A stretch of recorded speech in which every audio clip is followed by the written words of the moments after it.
ये सब उस एक पल की वजह से शुरू हुआ जब मैंने अपनी ऑटिस्टिक स्टेप सिस्टर रेन का हाथ छुआ था।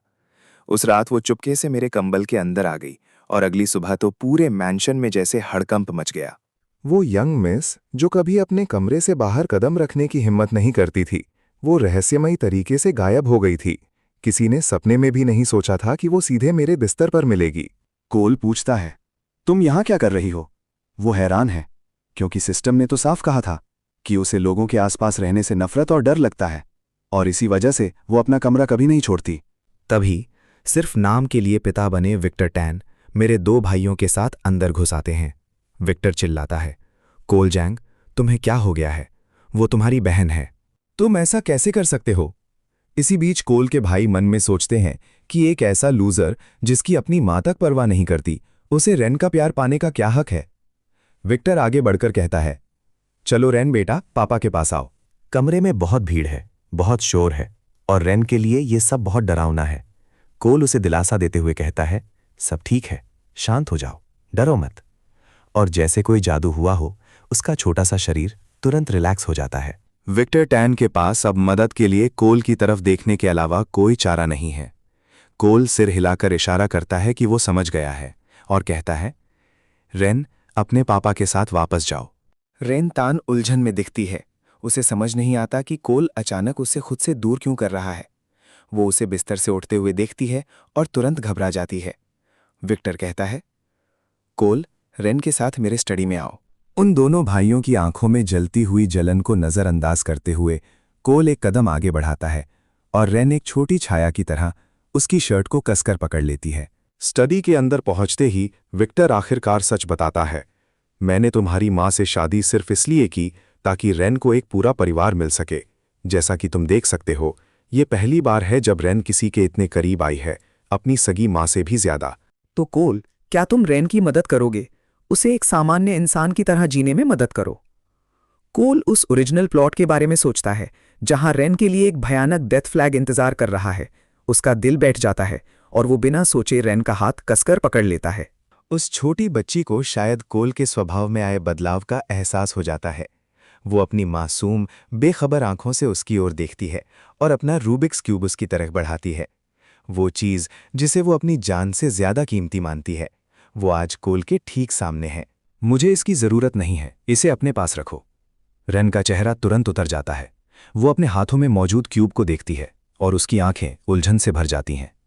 वो सोचती है, उन्हें ये नहीं चाहिए, लेकिन ये तो मेरे पास सबसे अच्छी चीज है। कोल इस पर ज्यादा ध्यान नहीं देता और विक्टर की तरफ मुड़कर एक गंभीर वादा करता है, मैं आपको जुबान देता हूं, मैं खुद रेन को गाइड करूंगा। विक्टर का पूरा चेहरा खुशी से खिल उठता है। उधर रेन को शायद समझ आ जाता है कि कोल रुक रहा है और एक्साइटमेंट से उसके कानों के किनारे गुलाबी हो जाते हैं। वो जिद करके रूबिक्स क्यूब कोल के हाथ में थमा देती है, क्योंकि उसे किसी भी क्यूब से कहीं ज्यादा जरूरी चीज मिल गई है। अगले ही पल वो छोटी बच्ची सीधे कोल की बाहों में आ जाती है और किसी शरारती बिल्ली के बच्चे की तरह उससे चिपक जाती है। कोल उसका सिर थपथपाता है और रूबिक्स क्यूब अपनी जेब में रख लेता है, क्योंकि अब इससे लड़ने का कोई फायदा नहीं है। उस दिन के बाद से कोल की जिंदगी पूरी तरह बदल जाती है। सोते समय कहानियां सुनाना, उसे चम्मच से खाना खिलाना, वो एक ऐसी छोटी परछाई बन गई है जो हर वक्त उससे चिपकी रहती है। लेकिन ये शांति कुछ ही दिनों तक रहती है। एक शाम कोल अपना खाना खा रहा है, तभी आंटी जॉय घबराते हुए अंदर आती हैं। सर, यंग मिस ने फिर से खाना खाने से मना कर दिया है। विक्टर की नजरें सीधे कोल पर टिक जाती हैं। कोल को तुरंत समझ आता है कि आज सुबह उसके बाहर जाने की वजह से रेन को फिर से एपिसोड होने लगा है। वो अपनी चॉपस्टिक्स नीचे रखता है और कहता है, मैं जाकर उसे देखता हूं। लेकिन जैसे ही वो खड़ा होता है, पीछे मेज पर बर्तनों के जोर से टकराने की आवाज आती है। ये विवियन जैंग है, जो सिर्फ नाम के लिए कोल की मां है।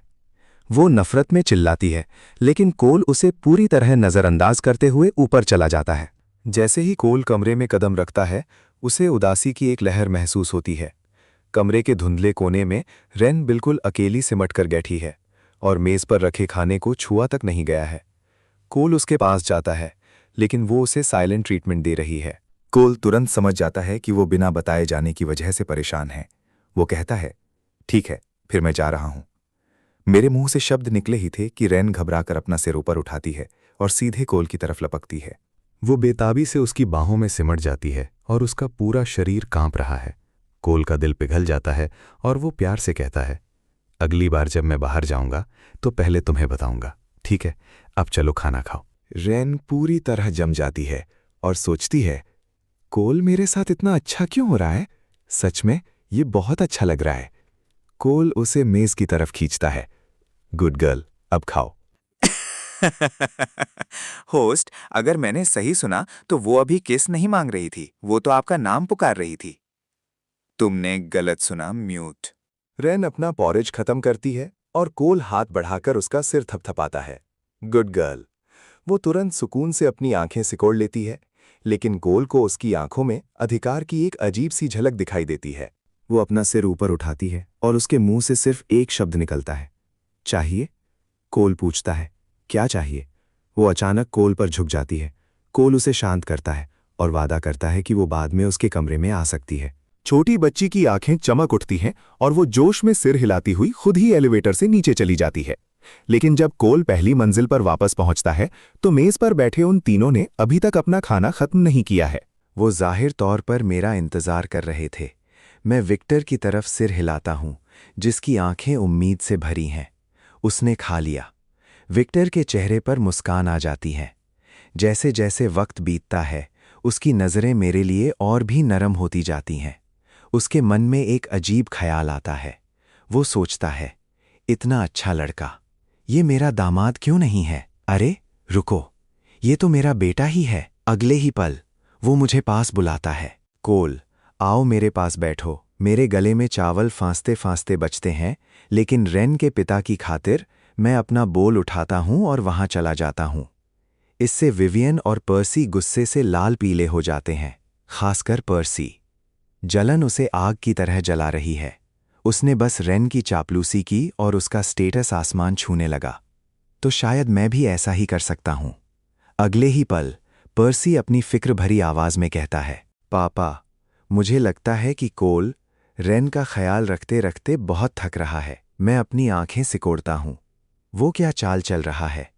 अगर रेन इसी तरह कोल से चिपकी रही तो ये उसे पीछे खींच लेगा। क्यों न उसे और लोगों से मिलने दिया जाए? उसका ध्यान थोड़ा बंटाते हैं। विक्टर का चेहरा उतर जाता है, लेकिन हैरानी की बात है कि उसे पर्सी की बात सही लगती है। पर्सी खुश हो जाता है। वो तुरंत खुद को वॉलंटियर करता है। पापा, मैं रेन के साथ ज्यादा वक्त बिता सकता हूं। विक्टर सूप का एक घूंट लेता है। वो बस कहता है, ठीक है। ओहो, मेरे साथ खेल खेल रहे हो। मैं पर्सी को घूरता हूं और अपने दिमाग में सिस्टम को आवाज देता हूं, फीमेल लीड कहाँ है? उन्हें जल्दी मिलवाओ। मुझ पर छोड़ दीजिए, होस्ट। काम हो गया। कुछ सेकंड्स बाद सिस्टम रिपोर्ट देता है, सब तैयार है, होस्ट। लेकिन मेल और फीमेल लीड को मिलाने की इतनी जल्दी क्यों है? मैं पर्सी के घमंडी चेहरे को देखता हूं। वो आंखों में खटक रहा है। रात के खाने के ठीक बाद विवियन मुझे रोकती है। वो मुझे घूरती है। उसकी आंखों के पीछे जलन और मुझे इस्तेमाल करने की चाहत के बीच जंग चल रही है। अचानक वो एक नकली मुस्कान बिखेरती है। कोल, माँ ने तुमसे इतने समय से बात नहीं की है। माँ अभी भी तुमसे प्यार करती है, तुम्हें पता है ना? मैं एक कदम पीछे हटता हूं। मेरे चेहरे पर असली उलझन है। क्या आज रात आपकी तबीयत ठीक है? विवियन की मुस्कान उसके चेहरे पर जम जाती है, लेकिन मेरे पास इन सब के लिए वक्त नहीं है। रेन इंतजार कर रही है, लेकिन वो मेरे रास्ते में खड़ी हो जाती है और बक बक करती रहती है। मैं आखिरकार चिढ़ जाता हूं और पूछता हूं, सिस्टम, क्या मैं इसे मार सकता हूं? मेरा मतलब है, वो ओरिजिनल होस्ट की सगी माँ है। मुझे लगता है यह बहुत बढ़िया रहेगा। अगले ही पल मैं मानसिक आदेश देता हूं, लिटिल बो, बाहर आओ। सोने की परत वाली वो आयरन स्वॉर्ड सीधे विवियन के पीछे प्रकट होती है और उसकी बकवास के बीच उसकी पीठ पर एक तेज दर्द होता है। मुझे किसने मारा? वो चीखते हुए पीछे मुड़ती है, लेकिन वहां कोई नहीं है। विवियन मुझे शक की नजरों से देखती है। क्या तुमने किसी को मुझे मारते हुए देखा? मैं अपना सिर हिलाता हूं। नहीं। जैसे ही मैं खत्म करता हूं, लिटिल बो एक जोरदार आवाज के साथ उसकी खोपड़ी के पीछे वार करता है। विवियन खौफ में गोल घूमती है। अभी भी कोई नहीं है। उसका चेहरा सफेद पड़ जाता है। उसे अचानक याद आता है कि एक बार एक ज्योतिषी ने उससे क्या कहा था कि वो अपने हर पति के लिए मनहूस साबित होती है, और अभी उसे 80% यकीन हो चुका है कि इस घर में भूत है। जाओ, बस जाओ, जाओ, जाओ। विवियन एक पल भी रुकने की हिम्मत नहीं करती। वो मुझे भगा देती है, बस चाहती है कि मैं वहां से चला जाऊं। मैं उसे घबराहट में भागते हुए देखता हूं और ऊपर चला जाता हूं। लेकिन जैसे ही मैं दूसरी मंजिल पर पहुंचता हूं, मेरी टक्कर सीधे पर्सी से होती है, जो मेरे कमरे से बाहर आ रहा है। उसका चेहरा उतरा हुआ है, जैसे उसने कोई मक्खी निगल ली हो। वो मुझे देखते ही नाक सिकोड़ता है और गुस्से में चला जाता है। उलझन में मैं दरवाजा खोलता हूं। रेन काउच पर कसकर सिमटी हुई है। जैसे ही वो मुझे सुनती है, वो एक बहुत ही दयनीय नज़र के साथ मुड़ती है। कमरा बिखरा हुआ है। मुझे पता है कि क्या हुआ है। वो अपनी बाहें फैलाती है और फुसफुसाती है, मुझे पकड़ो। मेरा दिल पिघल जाता है। मैं पास जाता हूं और उसे अपनी बाहों में खींच लेता हूं। वो छोटी बच्ची कुछ देर तक मेरी बाहों में कांपती रहती है और आखिरकार शांत हो जाती है। उसे मेरी खुशबू बहुत अच्छी लगती है, पर्सी की तरह नहीं, जिससे उसे नफरत महसूस होती है। तभी वो चमकती आंखों से मेरी ओर देखती है। वो अपने गुलाबी होंठों को गीला करती है। उसका छोटा हाथ मेरी शर्ट खींच रहा है, आंखें चाहत से भरी हैं। क्या मैं तुम्हें चूम सकती हूं? उस चेहरे को देखकर मैं सिर हिलाता हूं। हाँ, करो। लेकिन इससे वो और भी घबरा जाती है। वो पूरी तरह जम जाती है। उसे समझ नहीं आता कि आगे क्या करना है। दबाव के कारण उसका चेहरा एकदम लाल हो जाता है। उधर पर्सी सोचता है, कोल बिल्कुल बेशर्म है। क्या उसे नहीं पता कि रेन के साथ उसका रिश्ता क्या है? कोई ताज्जुब नहीं कि वो सारा दिन एक पागल लड़की के साथ रहने को तैयार है। एक बार पापा को पता चल जाए, फिर देखते हैं कि क्या कोल रोजाना रेन से चिपक पाएगा। मैं कोल को विक्टर द्वारा इस घर से बाहर फिंकवाते हुए देखने का इंतजार नहीं कर सकता। पर्सी के जाने के ठीक बाद सिस्टम का अलर्ट आता है। होस्ट, पर्सी वापस मुड़ गया है। उसने किस देख ली। मैं अपनी नज़रें झुकाता हूं और थोड़ा पीछे हटता हूं। मुझे पता है, सिस्टम घबरा जाता है। अगर उसने जाकर चुगली कर दी, तो विक्टर पक्का आपको फ्रैगमेंट से मिलने से रोक देगा। मेरा लहजा सपाट है, लेकिन इसमें बहस की कोई गुंजाइश नहीं है। वो मुझे नहीं रोक सकता। सिस्टम तुरंत चुप हो जाता है। तभी रेन अभी भी उस किस के नशे में धुत विरोध में मेरे गले में अपनी बाहें डाल देती है, और मैं उसके फूले हुए होंठों पर एक और छोटा सा पेक देता हूं। ठीक है, अब आराम करने का समय है। लेकिन वो बस अपनी उन गोल, नम आंखों से मुझे बिना पलक झपकाए देखती रहती है। मैं उसे पीछे धकेलने की कोशिश करते हुए उसकी माथे पर एक उंगली रखता हूं। इसके बजाय वो और करीब आ जाती है। जाहिर तौर पर उसे इसमें मज़ा आ रहा है। वो मुझे जारी रखने के लिए इशारा करती है। मैं इस लड़की से नहीं जीत सकता। मैं बस उसका सिर थपथपाता हूं। अगली बार आखिरकार काम बन जाता है। वो आज्ञाकारी बनकर बिस्तर पर चढ़ जाती है और खुद को चादर में लपेट लेती है। रुको, ये मेरा कमरा है। रेन ऊपर देखती है, मुझे एक उलझन भरी नज़र देती है और अपने बगल वाली जगह को थपथपाती है। कोल, एक बार सो या 2 बार, क्या फर्क पड़ता है? वैसे भी हम पहले भी एक बार बिस्तर शेयर कर चुके हैं। इसी बीच पर्सी सीधा विक्टर के स्टडी की तरफ भागता है।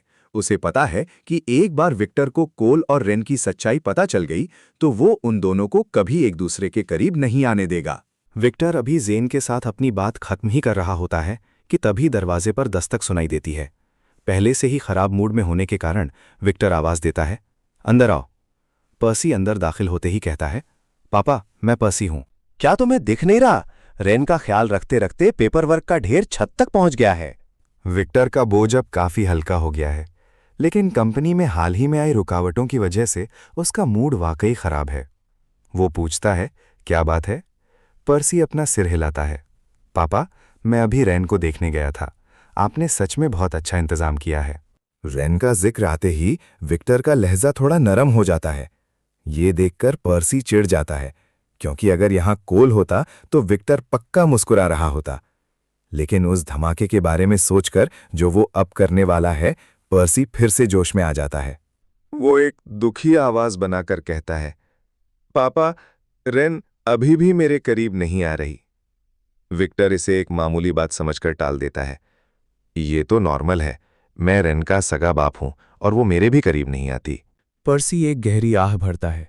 लेकिन मुझे कोल से बहुत जलन होती है। रेन उससे कितनी ज्यादा जुड़ी हुई है। विक्टर सहमति में सिर हिलाता है। सच है, कोल एक अच्छा बच्चा है। पर्सी सोचता है कि ये बातचीत तो कहीं नहीं जा रही, इसलिए वो एक गहरी सांस लेता है और सीधा वार करता है। हाँ, और मैंने अभी कोल और रेन को गले लगते देखा। कोल ने उसे किस भी किया। लेकिन पापा, क्या आपको नहीं लगता कि भाई बहन के नाते कोल और रेन कुछ ज्यादा ही करीब हैं? विक्टर के पैरों तले जमीन खिसक जाती है। तुमने अभी क्या कहा? कोल और रेन ने किस किया? पर्सी की मुस्कान इतनी चौड़ी हो जाती है कि मानो उसका चेहरा फट जाएगा। हाँ, बिल्कुल, कोल के कमरे में। विक्टर का चेहरा तनाव से भर जाता है। वो पर्सी की तरफ देखते हुए कहता है, इस बात को सिर्फ हमारे बीच ही रहने दो। पर्सी एक आज्ञाकारी बेटे की तरह सिर हिलाता है। जैसा आप कहें पापा। जैसे ही पर्सी बाहर निकलता है, विक्टर का सब्र आखिरकार जवाब दे जाता है। ओ मेरे भगवान, कोल मेरा दामाद बनने वाला है। अगर वो मेरा फ्यूचर सन इन लॉ है तो क्या मुझे उसे कोई वेलकम गिफ्ट नहीं देना चाहिए? लेकिन मैं उसे क्या दूं? इस पर गहराई से विचार करने के बाद विक्टर खुद को रोकता है। वो सोचता है, क्या होगा अगर कोल उसे सिर्फ एक छोटी बहन की तरह देखता हो? क्या होगा अगर उसका दिमाग बस एक पल के लिए सुन्न हो गया हो? शायद उसे उस पर तरस आया और उसने सिर्फ दिलासा देने के लिए उसे किस किया हो, बस इतना ही। विक्टर खुद को शांत करता है और अपनी कुर्सी पर वापस बैठ जाता है, लेकिन उसका दिल जोर जोर से धड़क रहा है और उसके हाथ कांप रहे हैं। वो इसे ऐसे ही नहीं छोड़ सकता। वो आवाज देता है, नहीं, मुझे पता लगाना होगा। कोल, जरा 1 मिनट के लिए मेरे साथ आओ। कोल शांत भाव से जवाब देता है, जरूर। पर्सी वहां एक घमंडी मुस्कान के साथ खड़ा है और कहता है, हे कोल, अगर पापा अंदर कुछ कड़वा कहें तो उसे दिल पर मत लेना, ठीक है? कोल के उस बेफिक्र अंदाज को गलियारे में गायब होते देख पर्सी को ऐसा महसूस होता है जैसे उसने किसी खाली बादल पर मुक्का मारा हो। उधर विवियन पूछती है, पर्सी, क्या हुआ? पर्सी जवाब देता है, कुछ नहीं, कोल ने शायद कोई बड़ी गड़बड़ कर दी है। विवियन ज्यादा पूछताछ नहीं करती। अगर मामला कोल का हो तो उसे परवाह न करने की आदत हो चुकी है, और अगर उसे डांट पड़ रही है तो ये उसके लिए मनोरंजन जैसा है। जब कोल विक्टर के स्टडी में कदम रखता है तो विक्टर गहरी सोच में डूबा होता है। वो ये समझने की कोशिश कर रहा है कि रेन के बारे में कोल की भावनाओं को कैसे परखा जाए। वो पूछता है, कोल, क्या तुमने खाना खा लिया? कोल सीधा जवाब देता है, हाँ। विक्टर को लगता है कि ये एक बेवकूफ़ी भरा सवाल था, लेकिन जिस तरह से कोल इतने सीधे चेहरे के साथ जवाब देता है, उससे विक्टर उसे और भी पसंद करने लगता है। विक्टर कहता है, घबराओ मत।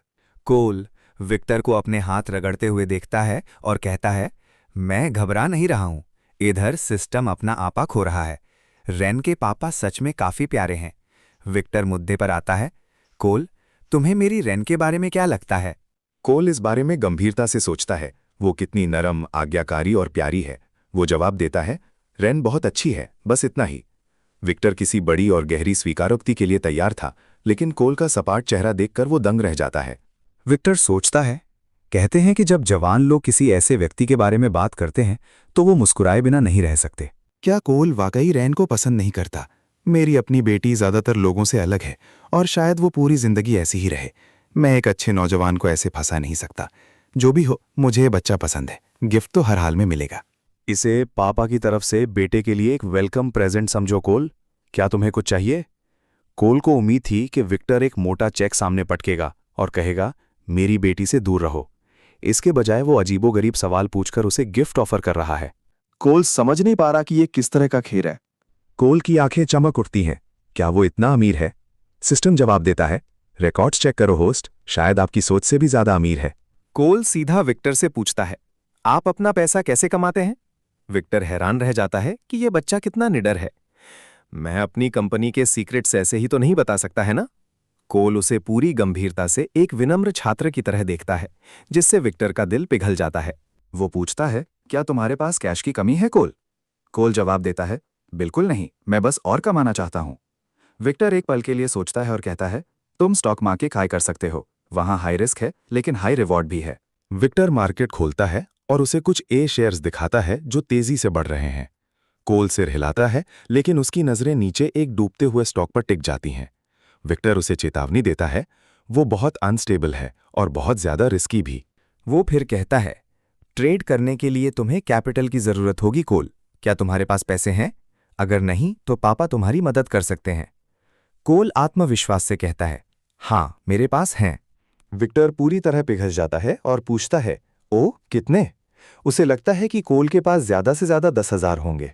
लेकिन जब कोल अपना फोन खोलकर उसे बैलेंस दिखाता है तो विक्टर की आंखें फटी रह जाती हैं। इतना ज्यादा? इसमें तो इतने डिजिट्स हैं कि मैं गिनना भी नहीं चाहता। विक्टर उस 8 फिगर बैलेंस को देखता रह जाता है और पूछता है, ये कहां से आया? कोल अपना फोन वापस लेता है और विक्टर के कंप्यूटर पर क्लिक करना शुरू कर देता है। जब तक विक्टर हकीकत में वापस आता है तब तक बहुत देर हो चुकी होती है। विक्टर पूछता है, तुमने कौन सा स्टॉक खरीदा? कोल जवाब देता है, वही जिसे आपने अभी डूबता हुआ बताया था। विक्टर सोचता है कि कोई बड़ी बात नहीं है, शायद बच्चे ने थोड़ा बहुत निवेश किया होगा। वो पूछता है, तुमने बहुत ज्यादा तो नहीं लगाया है ना? कोल कहता है, मैंने सब लगा दिया। विक्टर को लगता है कि बच्चे को कुछ पता नहीं है, पर वो इसे टाल देता है। कोल, अगर तुम्हें कभी भी पैसों की जरूरत हो तो बस पापा के पास आ जाना। कोल को लगता है कि विक्टर एक भला आदमी है, इसलिए जाने से पहले वो उसे एक सलाह देने का फैसला करता है। सही समय ढूंढो और विवियन को डिवोर्स दे दो। वो मनहूस है और अपने हर पति के लिए बदनसीब साबित होती है। कोल को पहली बार देखते ही समझ आ गया था कि विवियन के पिछले पतियों का अंत कैसे हुआ था। उसने उन सबको श्राप दिया था। विक्टर खामोशी से कोल को जाते हुए देखता है और सोचता है कि क्या वाकई विवियन उसे मनहूसियत दे रही है। फिर वो अपना सिर हिलाता है। मैंने कब से इन बकवास बातों पर यकीन करना शुरू कर दिया। वैसे भी मैंने विवियन से शादी की है और उसने कोई ऐसी गलती नहीं की है कि मैं उसे छोड़ दूं। कोल अपने कमरे की तरफ वापस जाता है और जैसे ही अंदर कदम रखता है, रेन एक कोआला की तरह उससे लिपट जाती है। वो नींद में जम्हाई लेते हुए कोल की खुशबू का पीछा करती है और कहती है, कोल कहाँ गया था? वो उसे 1 मिनट के लिए भी छोड़ना नहीं चाहती। कोल सोचता है कि रेन में काफी सुधार हुआ है और अब समय आ गया है कि वो दूसरों से भी बातचीत करना शुरू करे। वो उसे तैयार करता है और नीचे ले जाता है। रैन पूरी तरह आज्ञाकारी रहती है जब तक कि एलिवेटर नीचे उतरता है, लेकिन जब कोल उसे अकेला छोड़कर वहीं खड़ा रह जाता है तो रैन घबरा जाती है। उसे लगता है कि कोल उसे छोड़ रहा है। रैन एलिवेटर के कांच पर अपनी हथेलियां मारती है। कोल, मुझे अकेला मत छोड़ो, मुझे मत छोड़ो। सिस्टम बोल पड़ता है, होस्ट, क्या ये थोड़ा कठोर नहीं है? रैन कितनी दयनीय लग रही है।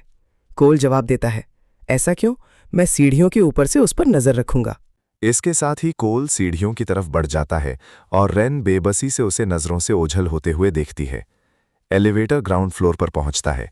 डिंग, दरवाजे खुल जाते हैं। दूर से नौकरों की आपसी बातचीत की आवाजें आ रही हैं। वो कोने में दुबक कर बैठी है, पूरी तरह डरी हुई। कोल, तुमने मुझे ऐसे अकेला क्यों छोड़ दिया? आंटी जॉय किचन के कामों में बिजी हैं। तभी उन्हें एलिवेटर की हल्की सी आवाज सुनाई देती है और वो देखने के लिए बाहर आती हैं। वहां कोने में एक कमजोर और सहमी हुई सी आकृति सिमटी पड़ी है। आंटी जॉय का दिल जोर से धड़कने लगता है। मिस, आप यहाँ अकेली क्या कर रही हैं? मास्टर कोल कहाँ है? कोल को अब मैं नहीं चाहिए। ये शब्द उसके होंठों से मुश्किल से निकलते हैं और फिर वो फूट फूट कर रोने लगती है। ये देखकर आंटी जॉय का दिल बैठ जाता है। आखिर मास्टर कोल नन्ही मिस को यहाँ इस तरह अकेला कैसे छोड़ सकते हैं? लेकिन मास्टर कोल तो ऐसे लापरवाह इंसान नहीं है। रैन के रोने की आवाज सुनकर पर्सी और विवियन भी वहां खिंचे चले आते हैं। जैसे ही पर्सी रैन को देखता है, उसे वो पल याद आता है जब रैन ने उसे नफरत भरी नजरों से देखा था। उसे लगता है कि पक्का डैड ने इस बारे में कोल को डांटा होगा और अब उसे घर से निकाला जा रहा है, इसीलिए रैन इतनी दुखी है। पर्सी की आंखें चमक उठती हैं। वो आगे बढ़कर बड़े प्यार से कहता है, रैन, कोल भले ही जा रहा हो, लेकिन तुम्हारे पास अभी भी मैं हूं, डैड और मॉम हैं और आंटी जॉय भी तो हैं। हम सब तुम्हारा बहुत अच्छी तरह ख्याल रखेंगे। विवियन उलझन में है। क्या कोल वाकई घर छोड़कर जा रहा है? लेकिन उनकी ये बातें रैन के दिल को छलनी कर देती हैं। उसकी सिसकियां अब तेज रोने में बदल जाती हैं। विवियन घबराकर अपनी सफाई देने लगती है। मैंने उसे नहीं रुलाया। इधर मैं सीढ़ियों के ऊपर इंतजार कर रहा हूं, लेकिन कोई ऊपर नहीं आता। मैं थोड़ा बेचैन होने लगता हूं। सिस्टम कहता है, होस्ट, शायद हमें नीचे जाकर उसे चेक करना चाहिए। मैं सोचता हूं, नहीं, अगर मैं नीचे गया तो वो फिर से मुझसे चिपक जाएगी। तभी नीचे से दिल चीर देने वाली सिसकियों की आवाज आती है और पलक झपकते ही मैं सीढ़ियों से गायब हो जाता हूं। नीचे आंटी जॉय और बाकी सब हैरान परेशान हैं कि आखिर करें तो क्या करें। नन्ही मिस पहले कभी इस तरह नहीं रोई थी। जब आंटी जॉय घबराहट में होती हैं तभी उनकी नज़र मुझ पर पड़ती है। उनकी आवाज़ में राहत साफ झलकती है। मिस, देखिए, मास्टर कोल यहाँ आ गए हैं। रेन को अब कुछ सुनाई नहीं दे रहा। उसे बस इतना याद है कि किसी ने कहा था कोल जा रहा है। कोल ने उससे झूठ बोला। कोल उसके साथ नहीं रहेगा। मैं 2 कदम में दूरी तय करता हूं और उसके पास नीचे झुक जाता हूं। कोल, ये आंसू क्यों? रेन का शरीर एकदम पत्थर सा हो जाता है। वो ऊपर देखती है। आंखें लाल हैं, नाक लाल है और चेहरा आंसुओं से भीगा हुआ। रेन, कोल। उसके नीचे वाले होंठ कांप रहे हैं। वो झट से मेरी बाहों में समा जाती है। रेन, मत जाओ। मैं धीरे से उसकी पीठ थपथपाता हूं और नरमी से कहता हूं, ठीक है, मैं कहीं नहीं जा रहा। रेन, झूठे। कोल, मैं वहीं सीढ़ियों पर खड़ा तुम्हें ही देख रहा था। मैं कहीं गया ही नहीं था। इतने लंबे समय बाद शायद मैंने पहली बार किसी को इतनी सफाई दी है। रेन के आंसू थम जाते हैं। वो थककर मुझ पर ही टिक जाती है। थक गई हूं। मैं उसे गोद में उठा लेता हूं और वापस ले जाने लगता हूं। वो तीनों हमें बड़ी पेचीदा नजरों से देख रहे हैं। आंटी जॉय को तो अपनी आंखों पर यकीन नहीं हो रहा। भले ही इनका कोई खून का रिश्ता नहीं है, फिर भी क्या ये सब थोड़ा अजीब नहीं है? लेकिन नन्ही मिस तो मास्टर कोल को जान से ज्यादा चाहती हैं। उनका साथ होना उनके अकेले रहने से तो बेहतर ही है। और जब मालिक को ही कोई ऐतराज नहीं है तो आखिर में वो तो बस एक नौकरानी ही है। आंटी जॉय, मास्टर कोल, अगली बार जरा ध्यान रखिएगा। नन्ही मिस को फिर कभी ऐसे अकेला मत छोड़िएगा। मैं रेन पर अपनी पकड़ और मजबूत कर लेता हूं। कोल, समझ गया। मैं एलिवेटर का बटन दबाने ही वाला होता हूं कि विवियन मेरे सामने आ खड़ी होती है। तुम्हें अंदाजा भी है कि तुम क्या कर रहे हो? अगर उसने अपनी आंखों से ये सब ना देखा होता तो उसे कभी यकीन नहीं होता कि मैं वाकई रेन को फुसला रहा हूं। क्या तुम्हें पता है इसका अंजाम क्या होगा? विक्टर हम तीनों को घर से बाहर फेंक देगा। मैं बस एक हल्का सा धक्का देता हूं और विवियन लड़खड़ाते हुए एलिवेटर से बाहर गिर जाती है। वो हक्की बक्की होकर मुझे ताकती रह जाती है। तुमने अपनी मां को धक्का दिया? कितनी मुसीबत है। पुरसी मुझे नफरत भरी नजरों से देख रहा है। उसे समझ नहीं आ रहा कि मुझे अब तक बाहर क्यों नहीं निकाला गया। मुझे रेन को चूमने का हक कैसे मिल गया? विक्टर कैसा बाप है जो इस भूखे भेड़िए को अपनी बेटी का शिकार करने दे रहा है? गुस्से के मारे वो विवियन को दिलासा देना भी भूल जाता है। पर्सी बेबसी से मुझे रेन को ऊपर ले जाते हुए देखता रहता है। गुस्से में तमतमाया हुआ पर्सी घर से बाहर निकल जाता है। फुशिंग हुआ सिटी के सबसे मशहूर बार्स में से एक है। नियॉन लाइट्स, रंगीन रातें और इतनी ज्यादा कीमतें कि किसी के भी पसीने छूट जाएं। ये शहर के रईसों का असली अड्डा है। इससे पहले पर्सी सिर्फ यहां आने के सपने ही देख सकता था। अपने दोस्तों की कहानियों से जन्नत की कल्पना करता था। लेकिन अब उसके पास पैसा है और परिवार का नाम भी। वो भला कहाँ नहीं जा सकता। मुझे बाहर निकलवाने की उसकी चाल नाकाम रही। इसीलिए पर्सी का मूड बहुत खराब है। वो एक के बाद एक कई कॉकटेल्स गटक जाता है। बारटेंडर बार बार उसकी तरफ ड्रिंक्स बढ़ाता रहता है। तभी कुछ भड़कीले कपड़ों वाली औरतें उसके पास आकर बैठ जाती हैं। औरत, आज अकेले हो जानू? जाहिर है वो अकेला ही होगा। क्या वो अपने उन पुराने दोस्तों को साथ लाता जो यहां अपनी शक्ल दिखाने की भी औकात नहीं रखते? वो उन पर पैसा बर्बाद नहीं करने वाला। औरतों की अटेंशन पर्सी के सिर चढ़ जाती है। वो सोचता है कि रेन की पसंद ही खराब है, वरना बाकी सब तो उसे कितना पसंद कर रहे हैं। अपनी मुस्कुराहट दबाते हुए पर्सी उनकी तरफ उंगली हिलाकर कहता है, तुम्हें बता दूं, मैं उस तरह का लड़का नहीं हूं। उनमें से एक औरत मुस्कुराकर कहती है, कितने प्यारे हो तुम। हॉल के दूसरी तरफ आइवरी यान रेड वाइन का ग्लास खाली कर रही है। जैसे ही पर्सी अंदर आया था उसकी नजर उस पर पड़ गई थी। अजीब बात है, वो दिखने में कोई खास हैंडसम नहीं है। उसमें कुछ भी स्पेशल नहीं है। सच कहूं तो वो थोड़ा बेवकूफ भी लग रहा है। लेकिन जैसे उसे खुद नहीं पता कि वो आज फुशिंग क्यों आई है, वैसे ही वो अपनी नजरें उस पर से हटा नहीं पा रही। वहां हो रहे शोर शराबे को सुनकर आइवरी तंज कसती है। उसकी आंखों में मजाक सा साफ दिख रहा है। आइवरी सोचती है, क्या बेवकूफ इंसान है। आइवरी बोर हो रही है। वो जाने के लिए उठती है। लेकिन अभी वो 2 कदम ही चली थी कि पर्सी वाले कोने से हंगामा शुरू हो जाता है। पर्सी अपना बिल चुकाने के लिए तैयार है, लेकिन जब वेटर उसका कार्ड स्वाइप करता है तो उसके चेहरे के भाव बदल जाते हैं। सर, आपके कार्ड में पैसे कम हैं। क्या ये नामुमकिन है? ये विक्टर का कार्ड है। इसका रोज का खर्चा ही 20 से 30 हजार है। पैसे कम कैसे हो सकते हैं? पर्सी घबराकर बिल देखता है। एक एक कॉकटेल 8,000 से 30,000 तक की है और उसने 7-8 पी ली हैं। बारटेंडर जानबूझकर हर बार सबसे महंगी ड्रिंक ही दे रहा था। पर्सी का चेहरा काला पड़ जाता है। लेकिन क्या वो बारटेंडर को दोष देता है? नहीं। क्या वो अपनी नासमझी को कोसता है? नहीं, वो विक्टर को दोष देता है कि उसने अपने बेटे को इतने कम पैसे दिए कि वो यहाँ एक ड्रिंक तक नहीं पी सकता। अगर आज मेरी जगह कोल होता तो क्या ऐसा होता? वो औरतें अब दिलचस्पी खो रही थीं, लेकिन तभी ये ड्रामा शुरू हो गया। वाह, अब मजा आएगा। औरतों की लीडर बड़े घमंड से कहती है, एक मामूली बारटेंडर हमारे प्यारे से स्वीटहार्ट को परेशान कर रहा है, तुम्हारी हिम्मत कैसे हुई? पर्सी शर्मिंदा होकर सिर झुका लेता है, लेकिन वो उनका शुक्रगुजार भी है। बारटेंडर निरुत्तर है। मैं तो बस सही दाम मांग रहा हूं। औरत, ये लो, इसे स्वाइप करो। बारटेंडर को क्या फर्क पड़ता है? जब तक पैसे मिल रहे हैं वो उनकी बकवास सहने को तैयार है। पर्सी उसे एहसान भरी नजरों से देखता है। पर्सी, आपका बहुत बहुत शुक्रिया। आप वाकई बहुत अच्छे इंसान हैं। औरत, बिल्कुल तुम जैसे प्यारे लड़के को कोई परेशान करे तो कोई भी मदद के लिए आएगा। अभी जा रहे हो? चाहो तो मैं तुम्हें बाहर तक छोड़ दूं। नहीं, मैं ठीक हूं। ये औरतें उसकी पसंद की बिल्कुल नहीं हैं। उसे उनमें रत्ती भर भी दिलचस्पी नहीं है। औरत का चेहरा गुस्से से तन जाता है। अभी तो तुमने मुझे अच्छा इंसान कहा था, साथ चलने में क्या बुराई है? अब तक उसे समझ आ गया था कि पर्सी उन आवारा लड़कों में से है जो बिना फूटी कौड़ी के ऐसी महंगी जगहों पर आ जाते हैं। उसने इतनी मदद की और अब ये नखरे दिखा रहा है। माफ कीजिएगा, मुझे कुछ जरूरी काम है, मुझे जाना होगा। दूसरी औरतें उसे घेर लेती हैं।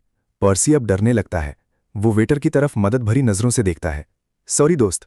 मैं तो बस एक जालिम इंसान हूं, याद है? पर्सी सोचता है कि क्या ये वेटर एक कस्टमर को ऐसे परेशान होते देख सकता है? ये इंसान कितना पत्थर दिल है। उस औरत का हाथ पर्सी तक पहुंचने ही वाला होता है कि तभी एक दुबला, गोरा लेकिन मजबूत हाथ उसे रोक लेता है। बस बहुत हुआ। आवाज बर्फ जैसी ठंडी है।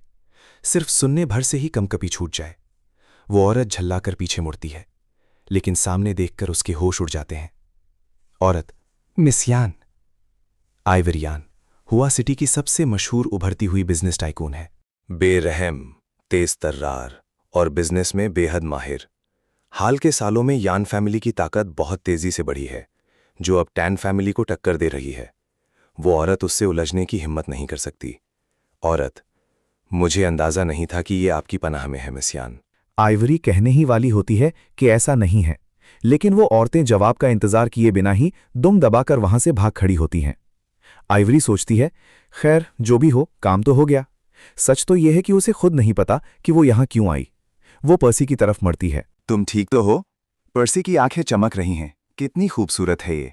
रेन की खूबसूरती से बिल्कुल अलग, लेकिन उतनी ही लाजवाब। और वो औरतें इससे कितना डर रही थीं।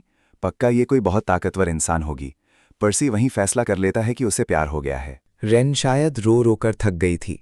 वो मेरी बाहों में ही गहरी नींद में सो जाती है। मैं उसे बिस्तर पर लिटाकर कंबल ओढ़ा देता हूं। लेकिन ज्यादा देर नहीं होती कि वो नींद में ही माथे पर बल डालने लगती है और धीरे धीरे सिसकने लगती है। ये देखकर दुख होता है। मैं उसके माथे पर हाथ रखता हूं। उसे तेज बुखार है। विक्टर बदहवास हो जाता है। वो तुरंत फैमिली डॉक्टर को बुलाता है। काफी भागदौड़ के बाद आखिर में रेन को आईवी ड्रिप चढ़ाया जाता है। विक्टर पूछना चाहता है कि आज क्या हुआ था, लेकिन उसने रेन की जिम्मेदारी मुझे सौंपी थी।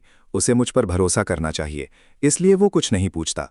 मैं बिस्तर के पास बैठकर किताब पढ़ रहा हूं, तभी सिस्टम की नोटिफिकेशन आती है।